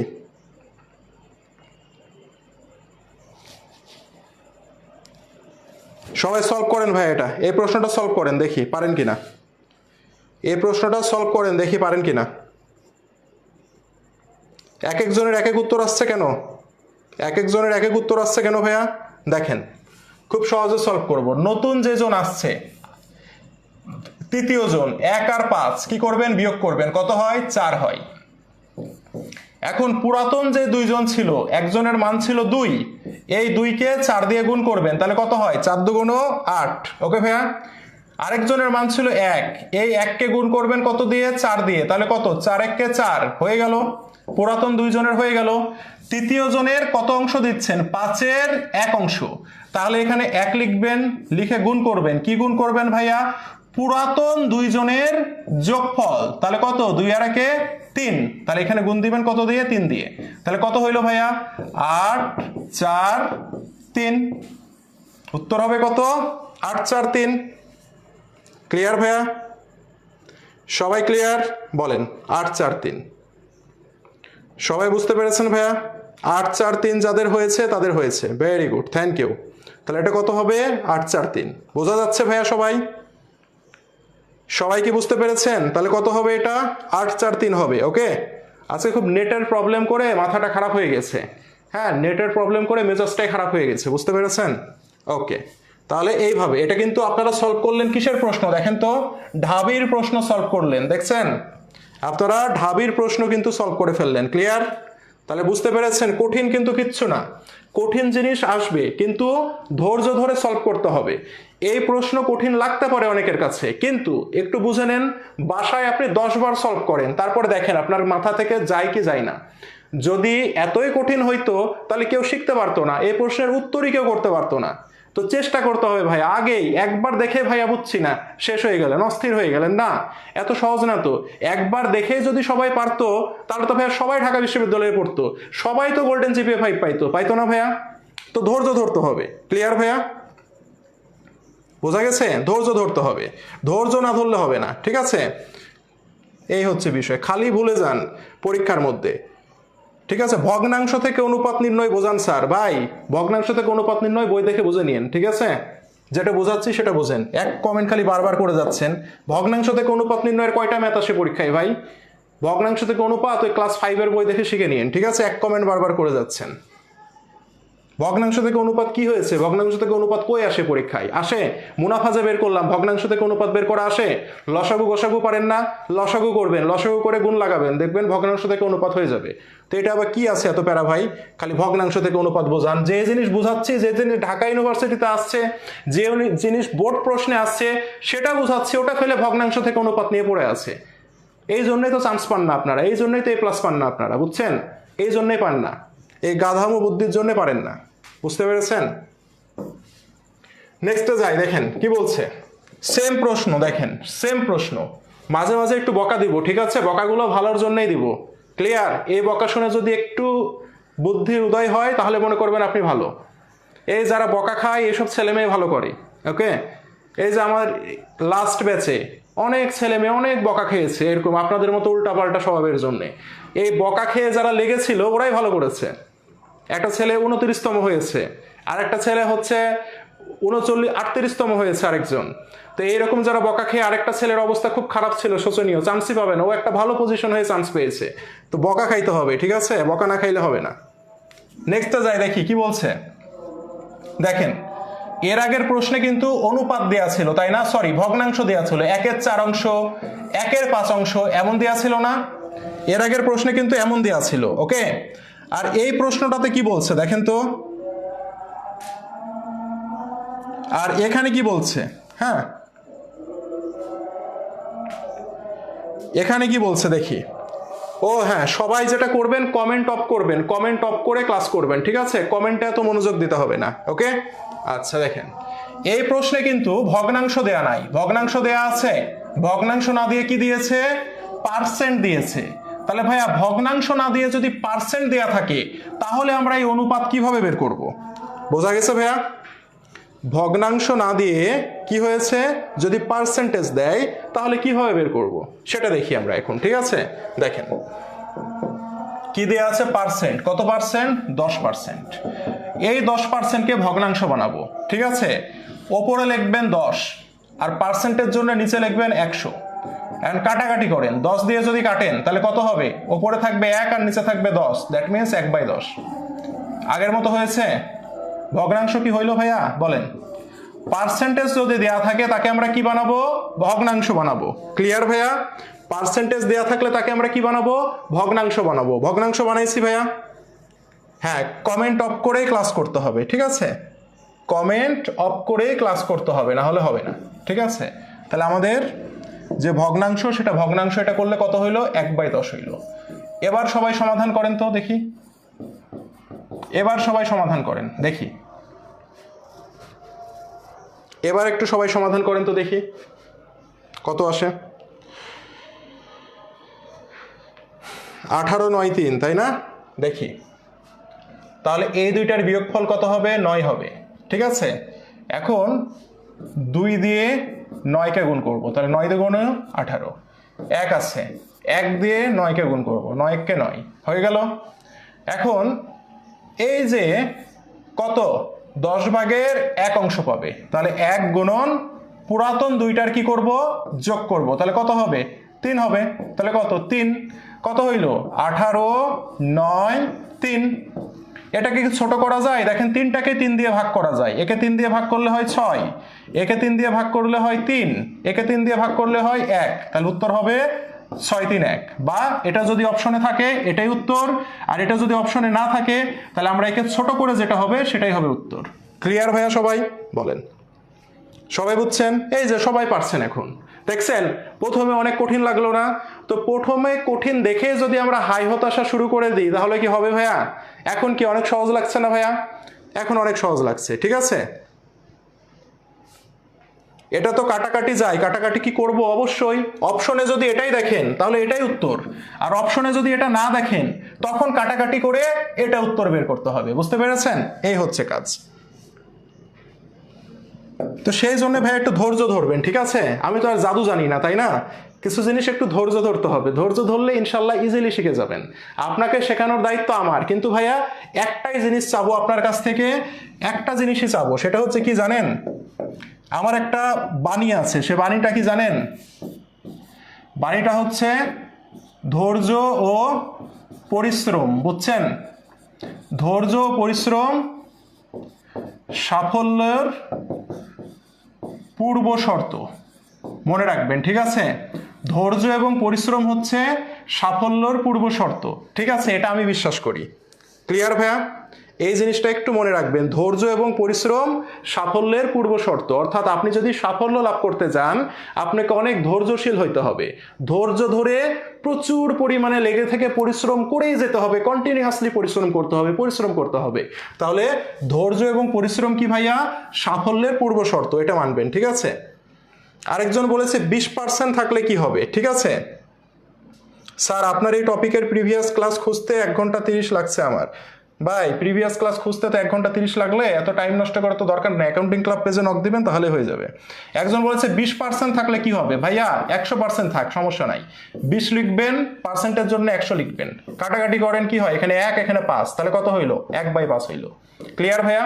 এইভাবে করবেন, ওকে? নেক্সটে যাই আমরা, দেখি কি আছে। দেখেন এই জায়গাটা একটু ভালো করে শিখবেন। প্রারম্ভিক মূলধন কত টাকা? দিনাজপুর বোর্ড 22, ওকে? দিনাজপুর বোর্ড 22। দেখেন আমরা দুইটা জিনিস শিখবো এখান থেকে, হ্যাঁ? সমাপনী মূলধন নির্ণয়, ওকে? সমাপনী মূলধন নির্ণয়ও শিখবো আমরা, প্রারম্ভিক মূলধন নির্ণয়ও আমরা শিখবো, ওকে ভাইয়া? দেখেন সমাপনী মূলধন যদি নির্ণয় করতে বলে তাহলে প্রারম্ভিক মূলধনের টাকা দেয়া থাকবে, ওকে? তাহলে প্রারম্ভিক মূলধন প্লাস অতিরিক্ত মূলধন লিখে নেন, হ্যাঁ? প্লাস মূলধনের সুদ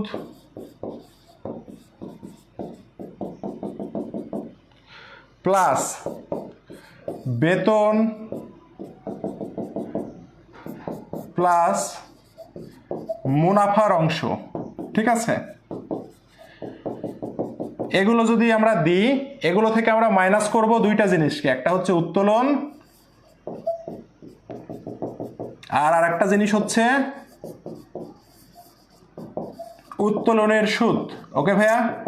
তাহলে আমি কি পেয়ে যাব? তাহলে আমি করলে সমাপনী মূলধন পেয়ে যাব, মনে থাকবে ভাইয়া? বলেন।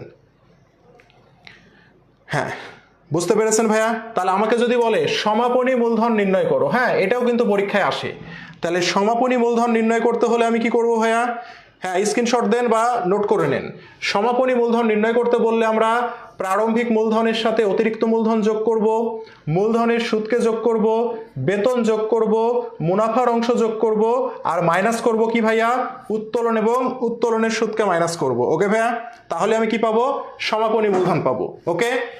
এখন আমাকে যদি বলে প্রারম্ভিক মূলধন নির্ণয় করো, তাহলে প্রারম্ভিক মূলধন নির্ণয় করতে বললে প্রশ্নে সমাপনী মূলধন দেওয়া থাকবে, তাহলে সমাপনী মূলধনের সাথে আমি এবার কি করব জানেন, এখানে দেখেন দুইটা জিনিসকে আমি বিয়োগ করেছিলাম তাই না, একটা হচ্ছে উত্তোলন আর একটা হচ্ছে উত্তোলনের সুদ। তো এখানে উল্টা হচ্ছে না ভাইয়া, তাহলে এখানে আমি উত্তোলন এবং উত্তোলনের সুদকে যোগ করব। ওকে, অর্থাৎ উল্টা কাজ হবে, ঠিক আছে। উত্তোলনের সুদকে আমি যোগ করব, মাইনাস করব কি কি বলেন তো, এখানে যে জিনিসগুলো আমি প্লাস করেছিলাম সেই জিনিসগুলো আমি এখানে মাইনাস করব, অর্থাৎ অতিরিক্ত মূলধন মাইনাস করব। মাইনাস করব কি ভাইয়া, মাইনাস করব আমি মূলধনের সুদ, মাইনাস করব আমি কি ভাইয়া, মাইনাস করব আমি বেতন, মাইনাস করব আমি কি ভাইয়া, মাইনাস করব আমি মুনাফার অংশ। ঠিক আছে, তাহলে হয়ে যাবে। ক্লিয়ার? পার্থক্যটা কি সবাই বুঝছেন ভাইয়া? পার্থক্যটা কি সবাই বুঝতে পেরেছেন? বলেন, সবাই কি বুঝতে পেরেছেন পার্থক্যটা? বলেন। দেখেন এখানে আমরা যেগুলো প্লাস করলাম কি নির্ণয় করার সময়, সমাপনী মূলধন নির্ণয় করার সময় প্রারম্ভিক মূলধনের সাথে যা যা প্লাস করেছি সেগুলো আমি এখানে কি করেছি, সমাপনী মূলধনের সাথে প্লাস করলাম, যেগুলো মাইনাস করেছিলাম আর যেগুলো প্লাস করেছিলাম সেগুলোকে মাইনাস করেছি। ওকে, রাইট, উল্টা কথা, ভেরি গুড। তাহলে এখন আমার প্রশ্নে দেখেন তো কি নির্ণয় করতে বলেছে, প্রশ্নে বলেছে প্রারম্ভিক মূলধন কত, দ্যাট মিনস আমি কোন সূত্র ফেলবো, এই সূত্রটা আমি ফেলবো, এই যে প্রারম্ভিক মূলধন নির্ণয়ের সূত্র এটা। তাহলে দেখি তো ভাইয়া কি দেয়া আছে এখানে, বছরে তাদের মূলধনের জের ছিল এত টাকা ও এত টাকা। ভাইয়া বলেন তো এটি কোন মূলধন, আমাকে বলছে প্রারম্ভিক মূলধন নির্ণয় করো, আর এখানে মূলধনের জের দেয়া আছে, কি জের, শেষে জের, তাই না ভাইয়া, দ্যাট মিনস এটি হচ্ছে সমাপনী মূলধন দেয়া আছে, তাই না। তাহলে সমাপনী মূলধন একজনের দেয়া আছে 1 লাখ টাকা, লিখি আমরা, আরেকজনের কত দেয়া আছে ভাইয়া, 1,80,000 টাকা দেয়া আছে। ওকে, এরপরে দেখেন আর কি আছে ভাইয়া অঙ্কে, আমরা দেখি তো অঙ্কে আর কি আছে দেখি, এই সূত্র তো লাগছে না, মুছে দিলাম। ওকে, এই সূত্র তো আমাদের লাগছে না, মুছে দিলাম।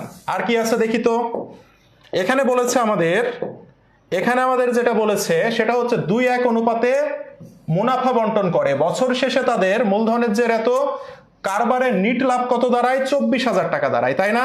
তাহলে 24,000 টাকা যে মুনাফা, এর মধ্যে 2 অংশ পাবে কামাল, 1 অংশ পাবে লোটাস, তাহলে 2 আর 1 3, তাহলে 3 দিয়ে ভাগ দিব, গুণ দিব 2 দিয়ে, তাহলে কত হয় ভাইয়া, 16,000 টাকা। এটা কি বের হলো ভাইয়া, এটা হচ্ছে মুনাফার অংশ, তাই না, এটা হচ্ছে মুনাফার অংশ।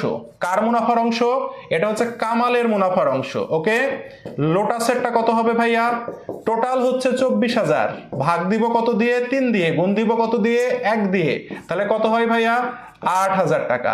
তাহলে মুনাফার অংশকে আমরা কি করি দেখি তো, উত্তোলন অঙ্কে নাই, উত্তোলনের সুদ নাই, অতিরিক্ত নাই, মূলধনের সুদ নাই, বেতন নাই, মুনাফার অংশ আছে, কি করব, মাইনাস করব। একজনের হচ্ছে 16,000, একজনের 8,000, তাহলে কি করতে হয়, মাইনাস করতে হয়। তাহলে 1 লাখ থেকে 16,000 বাদ দিলে থাকে 84,000 এখানে, আর 1,80,000 থেকে 8,000 বাদ দিলে থাকে কত, 1,72,000 টাকা এখানে, তাই না ভাইয়া। তাহলে উত্তর কত হবে, একজনের 84,000, একজনের 1,00,000 কত, 72,000, তাই না ভাইয়া, বলেন তো এটাই হয় না, বলেন এটাই তো হয় নাকি। ভেরি গুড, সবাই বুঝতে পেরেছেন ভাইয়া, সবাই বুঝতে পেরেছেন। প্রশ্নে দেয়া আছে কম জিনিস, কিন্তু সব যদি দেয়া থাকে তাহলে আমরা কিভাবে বের করব শিখে নিলাম। বোঝা গেছে ভাইয়া, সবাইকে বুঝতে পেরেছি ভাইয়া, বলেন সবাইকে বুঝতে পেরেছি।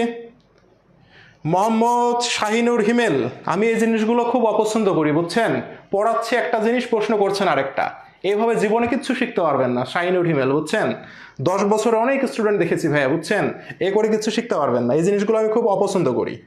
ওকে, তাহলে ভাই ক্লিয়ার, সবাই ক্লিয়ার, মনে থাকবে অ্যাডমিশনের প্রশ্ন, এই প্রশ্নটা অ্যাডমিশনের প্রশ্ন, দেখছেন দিনাজপুর বোর্ড 22-এ দিয়ে দিয়েছে, অ্যাডমিশনে এই প্রশ্নগুলো খুব আসে। তো আপনার খাতায় যদি এখন থেকে সুন্দর করে নোট করা থাকে আর এই পিডিএফটা নিয়ে যদি আপনি সুন্দর করে প্র্যাকটিস করেন, তাহলে ভাইয়া কি হইলো, এইচএসসির প্রশ্ন দিয়ে আমি কি করলাম, অ্যাডমিশনের প্রস্তুতিটাকে আগাই রাখলাম। আর এইভাবে যদি আপনি পড়াশোনাটা না করতেন তাহলে কি দেখতেন, টেস্ট পেপারে শুধু কি করেছে, টেস্ট পেপারে এই সমাপনী মূলধন থেকে মাইনাস করে দিয়েছে কি, মুনাফার অংশকে মাইনাস করেছেন, তার মানে আপনার মাথাতে ওটাই ঢুকে থাকলো যে সমাপনী থেকে মুনাফার অংশ মাইনাস করলে কি পাবো, প্রারম্ভিক পাবো। কিন্তু মিডিলে যে এত ঘটনা আছে এই ঘটনাটা কি আপনি আর জানলেন? বলেন তো সত্যি করে ভাইয়া, মিডিলে যে এতগুলো কাজ করতে হয় এগুলো যদি থাকে, এটা কি আপনি জানলেন? এটা কিন্তু আপনি জানলেন না। আর এটা জানলেন না বলে এই গ্যাপ নিয়ে অ্যাডমিশন পড়তে গেলেন, আর অ্যাডমিশন পড়তে যেয়ে দেখছেন একই জিনিস আপনি শিখে এসেছেন কিন্তু অ্যাডমিশনে এগুলোরও টাকা দেওয়া আছে। তখন আপনি বলছেন ইস, এইচএসসিতে তো ভাই এই জিনিস আমি পড়িনি, অ্যাডমিশনের নতুন পড়া এটা। কিন্তু নতুন পড়া না, যখন একটা জিনিস শিখবো প্রপারলি শিখবো, তাহলে এইচএসসির পড়াই অ্যাডমিশনের পড়া। আমি কি বোঝাতে পেরেছি ভাইয়া? আমি কি বোঝাতে পেরেছি ভাইয়া সবাইকে? বলেন তো। এই হচ্ছে বিষয়, এটাই হচ্ছে বিষয়, ঠিক আছে? এটাই হচ্ছে মেন বিষয়। ওকে ওকে, নেক্সটে যাই। দেখেন, এখন আমরা শিখবো নিশ্চয়তা। কি শিখবো ভাইয়া? নিশ্চয়তা শিখবো। ওকে, নিশ্চয়তার অঙ্ক শিখবো। ক্লিয়ার? হ্যাঁ হ্যাঁ, প্রতিটা প্রশ্নের উপরে লিখে রাখেন, ঠিক আছে? তাহলেই হয়ে যাবে। ওকে ওকে, যে পিডিএফ পাননি সে জীবনে পিডিএফ পাবেনও না, ঠিক আছে? আপনাকে আর পিডিএফ পাইতে হবে না, প্রতি ক্লাসে বলতে ভালো লাগে না। ওকে, দেখেন তাদের মুনাফার অংশ কত, আমরা এখন শিখবো নিশ্চয়তার অঙ্ক, ঠিক আছে? কিসের অঙ্ক? নিশ্চয়তা। ওকে ওকে, আচ্ছা দেখেন কি বলছে। আরিশা, আরহাম, ইলহাম একটি অংশীদারি ফার্মের অংশীদার, তাদের মুনাফা বন্টনের অনুপাত 2-2-1। আরিশা এই মর্মে ইলহামকে নিশ্চয়তা প্রদান করে যে তার বন্টনযোগ্য মুনাফার পরিমাণ 20,000 টাকার কম হবে না। উক্ত বছরে তাদের মুনাফা ছিল 90,000 টাকা, তাদের মুনাফার অংশ কত? ওকে ভাইয়া? ওকে, এখন দেখেন, এখন ভাইয়া দেখেন, ঠিক আছে? এখন একটা জিনিস দেখেন, আজকে ওই যে নেটের প্রবলেম হয়েছে, তো আমার ফোকাসটা ঠিক নাই ক্যামেরার, সে কারণে একটু ঝাপসা হয়ে যাচ্ছে। ওকে, এই প্রবলেমটার জন্য আমার ক্লাস নিতে খুব বিরক্ত লাগছে, আমিও বুঝতে পারছি, একটু কষ্ট করে দেখেন। ওকে, কষ্ট করে ক্লাস নিচ্ছি, আপনারাও দেখেন। দেখেন তাহলে নিশ্চয়তার অঙ্ক যদি থাকে, তাহলে সর্বপ্রথম আপনাকে মুনাফাটাকে বন্টন করতে হবে। ওকে, সর্বপ্রথম আপনি নর্মালি মুনাফা বন্টন করবেন। ওকে, দেখেন মুনাফা বন্টন করেন। প্রথমে কে ছিল? আরিশা। কি করেছে? মুনাফা কত ছিল দেখেন তো, মুনাফার পরিমাণ ছিল 90,000 টাকা। তাহলে এই 90,000 টাকার মধ্যে তাদের মুনাফা বন্টন ছিল 2-2-1। তাহলে 2-2-1 মানে হচ্ছে 5, ভাগ দিব আমি 5 দিয়ে, গুণ দিব 2 দিয়ে, তাহলে কত হয়? 90কে 5 দিয়ে দিলে কত হয় বলেন তো? 6-15-90, 6-15-90, এখানে কত হয়? 8-15-90 না? হ্যাঁ, 8-15-90, তাহলে 18 দুগুণ 36,000, তাই না ভাইয়া? এ পাবে হচ্ছে 36,000। এরপরে কে আছে? আরহাম। ওকে, 90,000 ইন্টু 2/5, তাহলে কত হয়? এর অংশ 2, তাহলে কত? 36,000। আর কে পাবে ভাইয়া? ইলহাম পাবে। তাহলে এর কত ভাইয়া? 90,000 ইন্টু 5/1, তাহলে কত হয়? 18,000। ওকে ভাইয়া, দেখেন তাহলে সুন্দরভাবে আগে এভাবে মুনাফা বন্টন করবেন। বন্টন করার পর এবার আপনি নিশ্চয়তার জায়গাটাতে আসেন। নিশ্চয়তাতে কি বলেছিল ভাইয়া? আরিশা এই মর্মে ইলহামকে নিশ্চয়তা প্রদান করে যে তার বন্টনযোগ্য মুনাফা 20,000 টাকার কম হবে না। কার ভাইয়া? ইলহামকে নিশ্চয়তা দেয়া হয়েছে, তাই না? তাহলে ইলহামের মুনাফা কত হবে? 20,000 টাকার কম হবে না। কিন্তু ইলহামের মুনাফা কত হয়েছে? ইলহামের মুনাফা হয়েছে 18,000 টাকা। তার মানে ইলহাম কত টাকা পাবে ভাইয়া বলেন তো? ইলহাম পাবে হচ্ছে, আমি নিশ্চয়তা দিয়েছি 20,000-এর কম হবে না, তাহলে 20,000 মাইনাস 18,000 কত ভাইয়া? 2,000।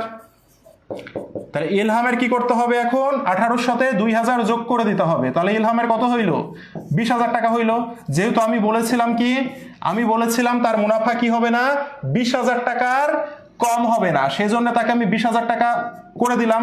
এখন এই যে 2,000 টাকা আসলো, এই 2,000 টাকা কই থেকে আসবে? কে নিশ্চয়তা দিয়েছে দেখেন তো?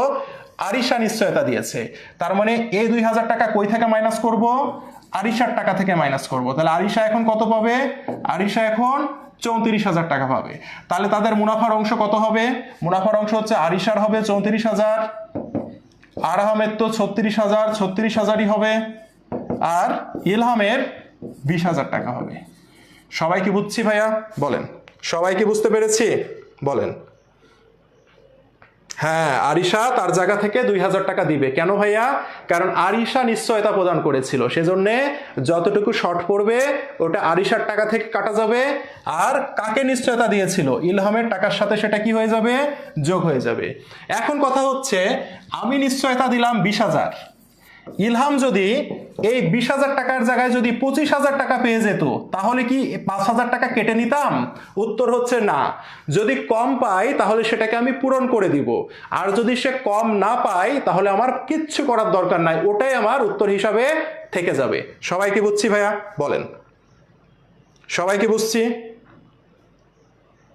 হ্যাঁ, যৌথভাবে নিশ্চয়তা দিলে সবার থেকে টাকা যাবে, ঠিক আছে? যৌথভাবে নিশ্চয়তা দিলে সবার থেকে যাবে। ওকে, ক্লিয়ার ভাইয়া? এরা হচ্ছে 3 ভাই বোন। হ্যাঁ, এটা হচ্ছে আমার 2 ভাইয়ের ছেলে মেয়ের নাম, 3 ভাই বোন এরা, বুঝছেন? ওকে, সবাই বুঝছেন ভাইয়া? ওকে, এটা হচ্ছে আমার বইয়ের অঙ্ক, আমার বইতে এই উদাহরণটা ছিল, সেখান থেকে নিয়ে আসছি। আপনাদের বোর্ডে অবশ্য আসছে, নামগুলো খালি চেঞ্জ করে দিয়েছি। ওকে ওকে, হ্যাঁ, এমসিকিউ ক্লাস করলে সিকিউ ক্লিয়ার হবে, সমস্যা নাই। ওকে ওকে, ভেরি গুড। হ্যাঁ, অনুপাত অনুযায়ী যৌথ নিশ্চয়তা, এটা হচ্ছে একক নিশ্চয়তা। এটাকে বলছি আমরা কি নিশ্চয়তা? এটা হচ্ছে একক নিশ্চয়তা। ওকে ভাইয়া, কেন একক নিশ্চয়তা ভাইয়া দেখি তো। দেখেন, আরিশা ইলহামকে নিশ্চয়তা দিয়েছে, একাই, শুধুমাত্র আরিশা ইলহামকে নিশ্চয়তা দিচ্ছে, তাই না? সেজন্য এটার নাম হচ্ছে একক নিশ্চয়তা। ক্লিয়ার ভাইয়া? ওকে, এখন যদি আমরা দেখি যৌথ নিশ্চয়তার অঙ্ক, দেখি তো আছে কিনা, দেখি। এই যে দেখেন, আরিশা এবং ইলহাম আরহামকে নিশ্চয়তা প্রদান করে যে তার মুনাফার অংশ 40,000 টাকার কম হবে না। কয়জন মিলে নিশ্চয়তা দিচ্ছে ভাইয়া? নিশ্চয়তা দিচ্ছে 2 জন মিলে, তাই না?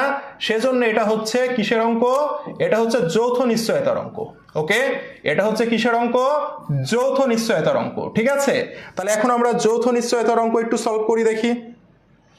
স্যার, আপনি কি আমার কমেন্ট পড়েন না? হ্যাঁ, এই যে আপনার কমেন্ট পড়লাম, কেন পড়বো না ভাইয়া? পড়ে ফেললাম। তাহলে এটা হচ্ছে ভাই কি নিশ্চয়তা? যৌথ নিশ্চয়তা। তাহলে দেখি আমরা আগে মুনাফাটাকে বন্টন করি, দেখি। আগে আমরা মুনাফাকে বন্টন করি। ওকে, আগে আমরা মুনাফাটাকে বন্টন করি, ঠিক আছে? দেখেন, 3 2 1, তাহলে 3 আর 2 5 আর 1 6। আমার মুনাফা কত ছিল? 1,08,000 টাকা। তাহলে প্রথমে কি আছে? আরিশা আছে, দেখি। আরিশা আছে কত? 1,08,000 টাকা ভাগ 6 গুণন কত? 3। তাহলে কত হবে ভাইয়া? 54,000 টাকা হবে, তাই না ভাইয়া? 54,000। 18 6 108 আর 3 18 54। এরপরে কে আছে ভাইয়া? আরহাম আছে, সে কত? 1,08,000 গুণন 2, তাই না? 2 6, তাহলে এর হবে 36,000 টাকা। আর সব শেষে কে আছে? ইলহাম আছে, কত? 1,08,000 1 6, তাহলে কত হবে ভাইয়া? 18,000 টাকা হবে। ওকে, এখন দেখেন ঘটনা কি হয়েছে। ঘটনা হচ্ছে এরা কি করেছে? এরা হচ্ছে যেটা করেছে,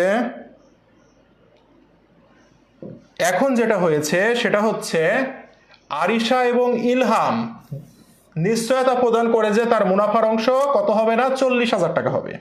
তাহলে দেখেন, তার মুনাফার অংশ হওয়ার কথা কত? এখানে এখানে তার 40,000 টাকা হবে।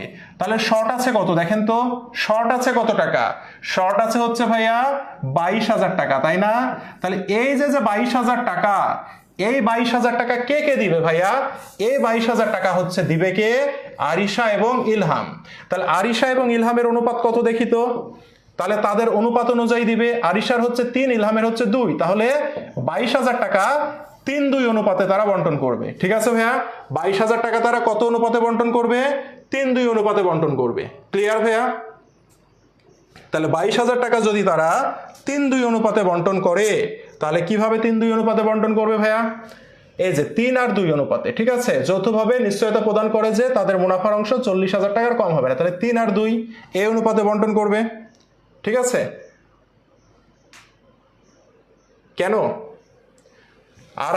আরহামের কত? 36,000। ও আচ্ছা, সরি, আমি একটু মিস্টেক করেছি, সরি। আরিশা এবং ইলহাম নিশ্চয়তা দিয়েছে আরহামকে। ও আচ্ছা, সরি, আমি একটু মিস্টেক করেছি ভাইয়া। নিশ্চয়তাটা তো এরা 2 জন দিয়েছে, এ আর এই 2 জন মিলে নিশ্চয়তা দিয়েছে একে। কত হবে? 40,000 টাকার কম হবে না এর, কিন্তু এর হয়েছে কত? এর হয়েছে 36,000 টাকা। তাহলে কম হয়েছে কত টাকা ভাইয়া? কম হয়েছে 4,000 টাকা, তাই না ভাইয়া? এই 4,000 টাকা কম হয়েছে, রাইট? 4,000 টাকা কম হয়েছে। ওকে, তাহলে এই 4,000 টাকা তারা ভাগ করবে কি করে ভাইয়া? 3 আর 1 অনুপাতে। দেখেন 3 হচ্ছে আরিশার আর 1 হচ্ছে ইলহামের, তাহলে 3 1 অনুপাতে বন্টন করবে। তাহলে 4000 টাকা ভাগ 4 গুণন 3, তাহলে কত হবে ভাইয়া? 3000। এই 3000 কার কাছ থেকে যাবে? আরিশার কাছ থেকে যাবে। তাহলে 3000 যদি যায় আরিশার হবে 51000, আর বাকি থাকে কত? 4000 ভাগ 4 গুণন 1, তাহলে কত? 1000। এই 1000 কার থেকে যাবে? 1000 ইলহামের কাছ থেকে যাবে। তাহলে ইলহামের থাকবে কত? 17000 টাকা থাকবে। আর এ কত পাবে? 40000 টাকা পাবে। তাহলে উত্তর হবে 51000, 40000 আর 17000, তাই না ভাইয়া? আমি একটু মিস্টেক করেছিলাম, সবাই বুঝতে পেরেছেন এবার? Right, Jewel Paul is right. Okay, নেক্সটে আমি দেখতে পাচ্ছি সোহাগ। সোহাগ 17000 হবে, 16 না। হ্যাঁ হ্যাঁ হ্যাঁ হ্যাঁ, মিস্টেক করেছিলাম আমি। হ্যাঁ, আমি একটু মিস্টেক করে দিয়েছিলাম, আমি একটু মিস্টেক করেছিলাম ভাই। এবার ঠিক আছে, এবার কি বুঝছেন ভাইয়া? এটা হচ্ছে যৌথ নিশ্চয়তার নিয়ম। ওকে, এটা হচ্ছে যৌথ নিশ্চয়তার নিয়ম। আমি একটু নিশ্চয়তা পড়তে ভুল করেছিলাম, তার কারণ হচ্ছে দেখেন আরিশা এবং ইলহাম আরহামকে নিশ্চয়তা দিয়েছে, তার মানে এই আর এই মিলে একে নিশ্চয়তা দিচ্ছে। তো এর তো হয়েছে 36, কিন্তু কত নিশ্চয়তা দিয়েছে? 40। শর্ট আছে কত? 4000 টাকা শর্ট আছে। তাহলে এই 4000 টাকা কে কে করবে? এরা দুইজন যেহেতু নিশ্চয়তা দিয়েছে, এদের অনুপাত আছে 3 আর 1, তাহলে এই 3 1 অনুপাতে এটাকে ভাগ করে দিবে। ক্লিয়ার ভাইয়া? ওকে, 4 দিয়ে ভাগ কেন করা হয়েছে ভাই? অনুপাতের নিয়ম কি? 3 আর 1 4, এই যে 4, এই জন্য 4 দিয়ে ভাগ করলাম, তাই না? আরিশা এবং ইলহাম নিশ্চয়তা দিচ্ছে, তাহলে এই দুইজনের অনুপাত কত? একজনের 3 একজনের 1, তাহলে 4, এই কারণে 3 1 অনুপাতে ভাগ করলাম। ক্লিয়ার? Very good. উৎপাদন ব্যয় আজকে করানো হবে না, ঠিক আছে? উৎপাদন ব্যয় সামনের দিনে করব, আজকে প্রায় অনেক সময় চলে গেল, তো উৎপাদন ব্যয় করব না আজকে। লাস্ট এটা শিখবো আমরা, ঠিক আছে? আজকে আমরা লাস্ট শিখবো। এটা একটা গুরুত্বপূর্ণ জিনিস। দেখেন এই জায়গা থেকে প্রশ্ন আসলে আপনারা ভুল করবেন, সেটা হচ্ছে স্থায়ী স্থিতিশীল মূলধন পদ্ধতি আর পরিবর্তনশীল মূলধন পদ্ধতি। ওকে, দেখেন স্থায়ী বা স্থিতিশীল মূলধন পদ্ধতি আর পরিবর্তনশীল মূলধন পদ্ধতি, পার্থক্যটা কোথায় দেখেন? পরিবর্তনশীল মূলধন পদ্ধতিতে একটি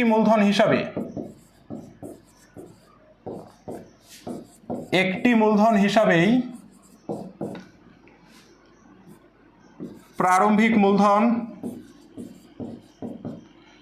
অতিরিক্ত মূলধন,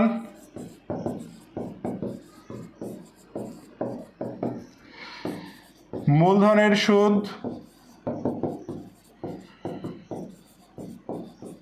মুনাফার অংশ, বেতন,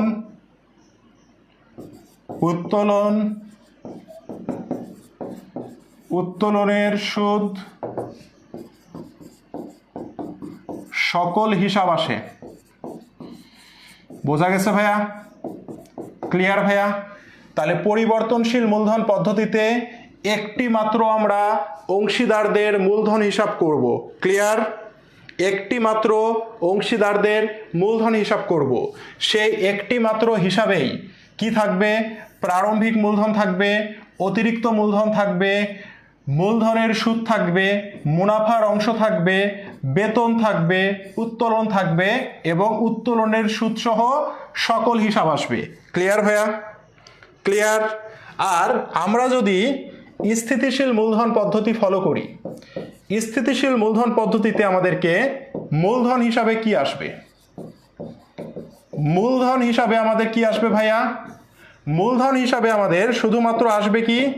এই মূলধন হিসাবে আমাদের আসবে প্রারম্ভিক মূলধন আর অতিরিক্ত মূলধন। ওকে, আর আরেকটা হিসাব আমরা তৈরি করব, তার নাম হচ্ছে কি? তার নাম হচ্ছে চলতি হিসাব। ওকে, এই চলতি হিসাবে কি আসবে? এই চলতি হিসাবে মূলধন ব্যতীত এই দুইটা জিনিস ব্যতীত, এই দুইটা জিনিস ব্যতীত কি কি আছে ভাইয়া? এই দুইটা জিনিস ব্যতীত আছে মূলধনের সুদ, মুনাফার অংশ,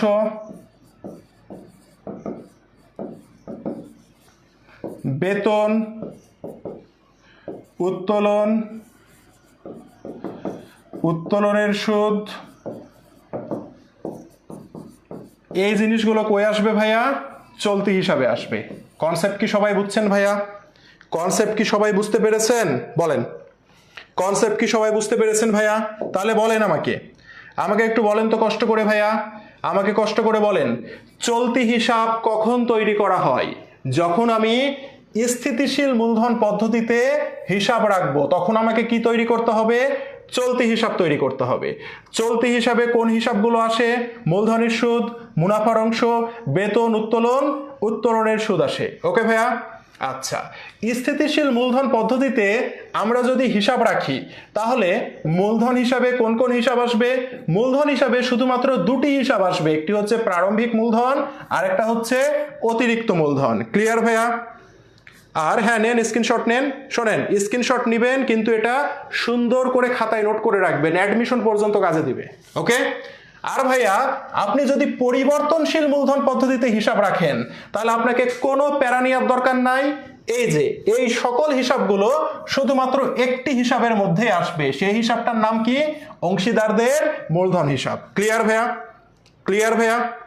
এই জিনিসটা নিয়ে আপনাদের অনেক ঝামেলা আমি জানি, যে চলতি হিসাবে কি আসে পারি না ভাইয়া, স্থিতিশীল মূলধন পদ্ধতি কি পারি না, অংশীদারদের মূলধন হিসাব কি পারি না, পরিবর্তনশীল কি পারি না। ভাইয়া সহজ করে দিয়ে দিয়েছি। ওকে, সহজ করে দিয়ে দিয়েছি। নোট ডান আলহামদুলিল্লাহ। একজন কমেন্ট করেছে আমাকে একটু দিবেন প্লিজ। ভাই আপনার কি হাত পা নাই? নোট করতে পারেন না? স্ক্রিনশট নিতে পারেন না?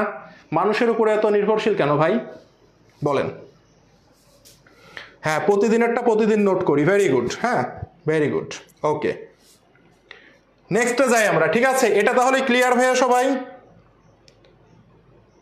এটা নিয়ে ক্লিয়ার? বেতন নিয়ে ঝামেলা আছে। কি ঝামেলা ভাই বেতন নিয়ে? বেতন নিয়ে কি ঝামেলা ভাই? দেখেন, নেক্সটে যাই আমরা এবার। দেখেন এখানে কি বলছে, দেখছেন প্রশ্ন কিন্তু আসছে। রাজশাহী বোর্ডে কিন্তু ঠিকই প্রশ্ন চলে এসেছে। দেখেন কি বলছে প্রশ্নে, বলছে অংশীদারদের মূলধন যেখানে স্থায়ী থাকে। কি থাকে ভাইয়া? স্থায়ী থাকে। তার মানে কি কি পদ্ধতি এটা? স্থিতিশীল পদ্ধতি, তাই না ভাইয়া? সেখানে মূলধনের সুদ ও উত্তোলনের সুদ লিপিবদ্ধ করা হয় কোথায়? আপনারাই উত্তর করেন, বলেন। এটা আপনারাই উত্তর করেন, বলেন তো ভাইয়া। ভাই এটা আপনারাই উত্তর করেন তো কি হবে? স্থিতিশীল মূলধন পদ্ধতিতে মূলধনের সুদ, উত্তোলনের সুদ কোথায় লিপিবদ্ধ করব ভাইয়া? চলতি হিসাবে লিপিবদ্ধ করব। কি পানির মতো ক্লিয়ার না ভাইয়া? পানির মতো কি পরিষ্কার হয়েছে ভাইয়া? বলেন তো, বলেন তো, পানির মতো কি ক্লিয়ার হয়েছে? স্যার আপনি কি আমার কমেন্ট পড়েন না? একটা কমেন্টও রেসপন্স পাই না। এই যে কমেন্ট পড়লাম আপনার। সবাই বুঝতে পেরেছেন ভাইয়া? সবাই বুঝছেন? Okay, very good, thank you. Clear হইল? ঘটনাটা কি ক্লিয়ার হয়েছে এখন? বলেন। ওকে, নেক্সটে যাই, দেখি আমরা কি বলছে। দেখেন, অংশীদারদের চলতি হিসাবের ক্রেডিট উদ্বৃত্ত কি বোঝায় ভাইয়া? Very very important. দেখেন, চলতি হিসাব, তাই না ভাইয়া? চলতি হিসাবের ডেবিট উদ্বৃত্ত। ভাইয়া বলেন তো, ডেবিট মানে সম্পদ না দায়? ডেবিট মানে সম্পদ না, সেজন্য চলতি হিসাবের ডেবিট মানে সম্পদ নির্দেশ করে। ওকে ভাইয়া? আর ভাইয়া বলেন তো, চলতি হিসাবের ক্রেডিট, ভাইয়া ক্রেডিট মানে কি বলেন তো? সম্পদ না দায়? ক্রেডিট মানে সম্পদ না দায়? উত্তর হচ্ছে ক্রেডিট মানে দায়, সেজন্য চলতি হিসাবের ক্রেডিট মানে দায় নির্দেশ করবে। ওকে ভাইয়া? চলতি হিসাবের ক্রেডিট দায় নির্দেশ করে আর ডেবিট হচ্ছে সম্পদ নির্দেশ করে। কি জিজ্ঞাসা করছে? ক্রেডিট উদ্বৃত্ত কি নির্দেশ করে? তাহলে ক্রেডিট মানে কি ভাইয়া? দায় নির্দেশ করবে। ক্লিয়ার ভাইয়া? Concept clear? বলেন কনসেপ্ট ক্লিয়ার কিনা বলেন। ওকে, ভেরি গুড, থ্যাংক ইউ ভাইয়া, থ্যাংক ইউ। ঠিক আছে ভাই, সবার কমেন্ট আসলে মানে পড়া যায় না, এখানে যেগুলো আসে সেগুলো আর কি মানে দেখা যায়। ঠিক আছে, মানে ক্লাস নিয়া, লেকচার দিয়া কমেন্ট পড়া, এটা হচ্ছে সো মাচ ডিফিকাল্ট ভাই, বুঝছেন? অনলাইন ক্লাস নিয়ে কিন্তু অনেক কষ্ট, অফলাইন ক্লাসে এত কষ্ট করতে হয় না। অফলাইন ক্লাসে সামনে সবাই বসে থাকে, কে বুঝতে পারছে কে বুঝতে পারছে না ইজিলি বোঝা যায়। আর এখানে আপনাদের কমেন্ট পড়ে আপনাদের মন বোঝা ভাই খুব কষ্টকর, বুঝছেন? অনলাইন ক্লাসে যে এত কষ্ট করা লাগে আপনারা চিন্তা করতে পারবেন না। এখানে যত এমসিকিউ এগুলো জাস্ট প্রিন্ট আউট করে দিয়ে দিলে হয়ে যেত। এই যে আপনাদের যে আমি স্লাইডগুলো তৈরি করি, জানেন আমার কিন্তু স্লাইড তৈরি করা লোক আছে, কিন্তু ওকে দিয়ে আমি তৈরি করাইলে আমার মন মতো হয় না। সে কারণে আপনাদের ক্লাস নেওয়ার আগে আমি বিকাল 5টা 10 মিনিট থেকে শুরু করে 6টা 37 মিনিট পর্যন্ত আপনাদের জন্য এমসিকিউ খুঁজে খুঁজে খুঁজে খুঁজে সব ইম্পর্টেন্ট এমসিকিউ নিয়ে এই স্লাইডটা তৈরি করলাম, তৈরি করে আবার আপনাদের ক্লাস নিলাম, নিয়ে ক্লাস শেষ হবে এটা আবার আপনাদেরকে দিয়ে দিব।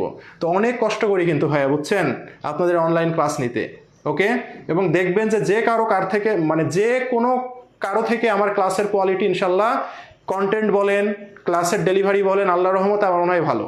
ঠিক আছে, এই জিনিসটা মাথায় রাখতে হবে। তো এই কারণে ভাই অনেক কষ্ট করি এবং নিজে থেকে করি, প্রশ্ন অ্যানালাইসিস থেকে শুরু করে সব কিছু নিজে থেকে করি ভাই। অনেকজন পড়াই, ঠিক আছে, কিন্তু অ্যাকাউন্টিং মোটামুটি আমি ডিজিটাল বোর্ড কেনার পর থেকে আমাকে অনেকজন চিনে। আগে আমি এভাবে পড়াইতাম না, স্ক্রিন শেয়ার দিয়ে পড়াইতাম, ঠিক আছে।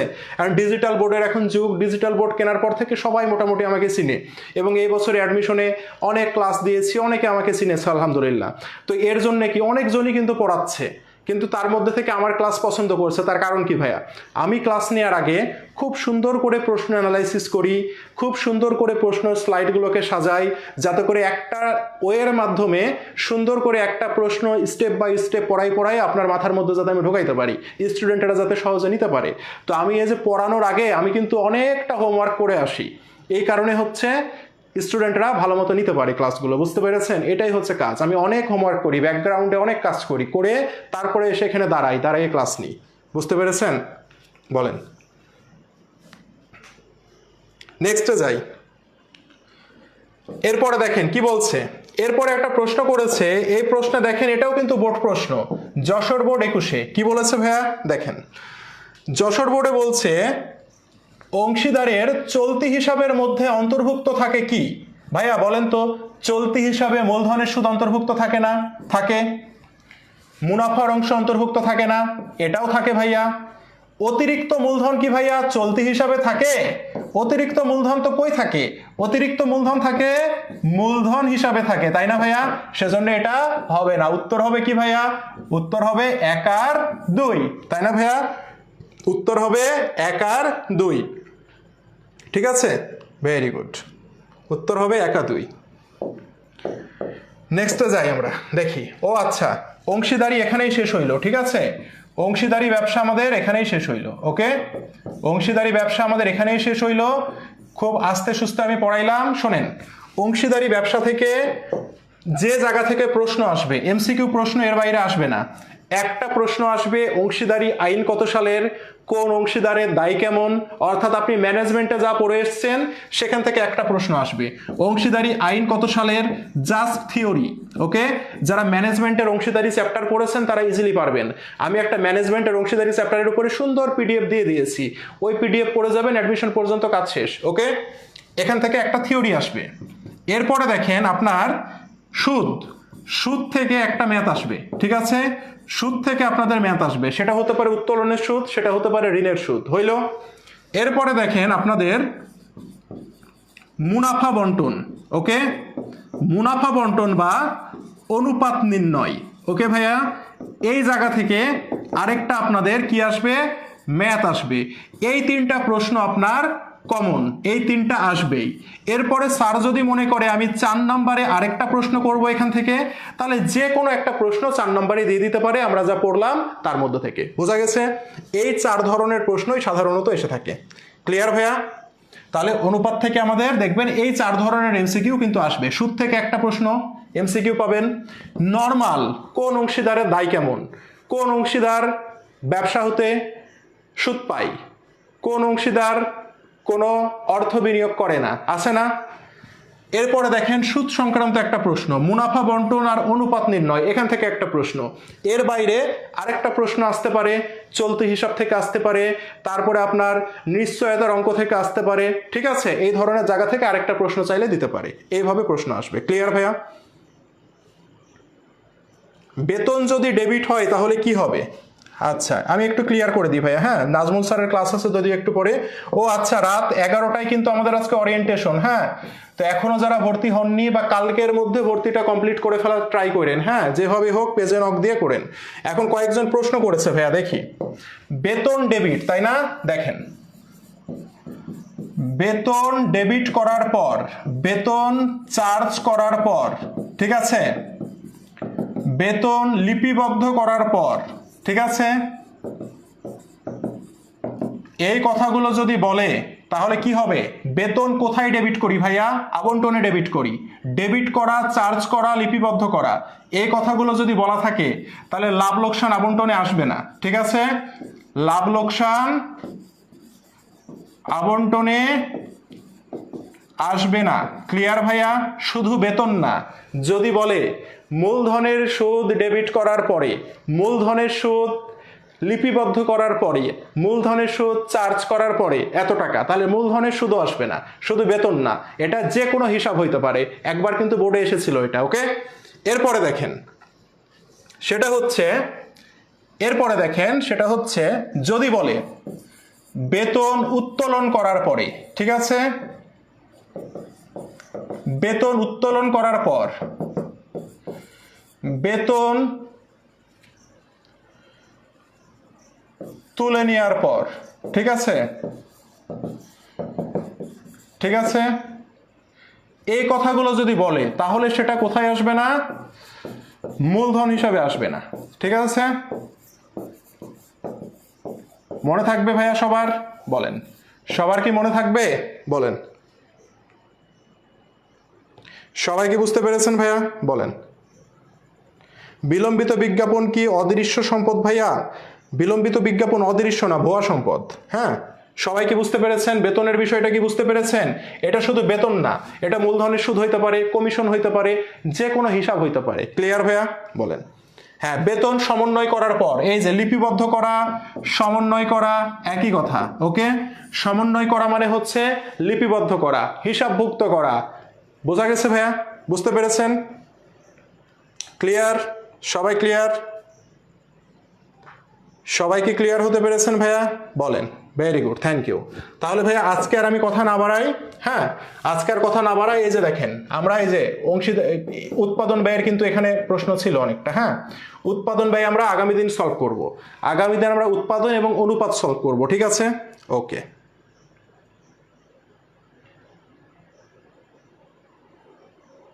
পণ্য উত্তোলনের সুদ ধরতে হবে না, এমন কিছু বলা থাকলে পণ্য উত্তোলন আসবে কিনা? ভাই, পণ্য উত্তোলন আলাদা জিনিস, পণ্য উত্তোলনের সুদ আলাদা জিনিস। ঠিক আছে, আসবে না কেন? পণ্য উত্তোলন যদি থাকে আসবে। পণ্য উত্তোলনের সুদ ধরতে হবে না সাথে তো পণ্য উত্তোলনের কোনো সম্পর্ক নাই ভাই। ঠিক আছে, বুঝতে পেরেছেন? ওকে, তো ভাইয়া সবাই ভালো থাকেন। আজকের মতো এখানেই শেষ করলাম। ঠিক আছে, সামনের দিন আমরা আগামী শনিবারে আমাদের ক্লাস হবে। কালকে অফ থাকবে, আগামী শনিবারে আমাদের ক্লাস হবে। আর আগামীকাল রাতে অংশীদারির ওপরে এমসিকিউ এক্সাম হবে। ঠিক আছে, আগামীকাল রাতে অংশীদারির ওপরে এক্সাম হবে। ওকে, আগামীকাল রাতে এক্সাম হবে অংশীদারির ওপরে। ঠিক আছে, অংশীদারি ব্যবসা। আর হচ্ছে আপনাদের আমি একটা ফাইন্যান্সের পিডিএফ দিয়েছি, ম্যানেজমেন্ট দ্বিতীয় পত্রের একটা পিডিএফ দিব। ঠিক আছে, আজকে রাত্রে ম্যানেজমেন্ট সেকেন্ড পেপারের একটা পিডিএফ পেয়ে যাবেন হোয়াটসঅ্যাপ গ্রুপে। ঠিক আছে, ওকে। তারপরের দিন ক্লাস হবে আবার, মানে পরীক্ষা হবে। ঠিক আছে, আচ্ছা, ওকে ওকে। তাহলে ঠিক আছে ভাইয়া, সবাই ভালো থাকেন। তাহলে আজকে এখানেই শেষ করলাম। আল্লাহ হাফেজ। ঠিক আছে।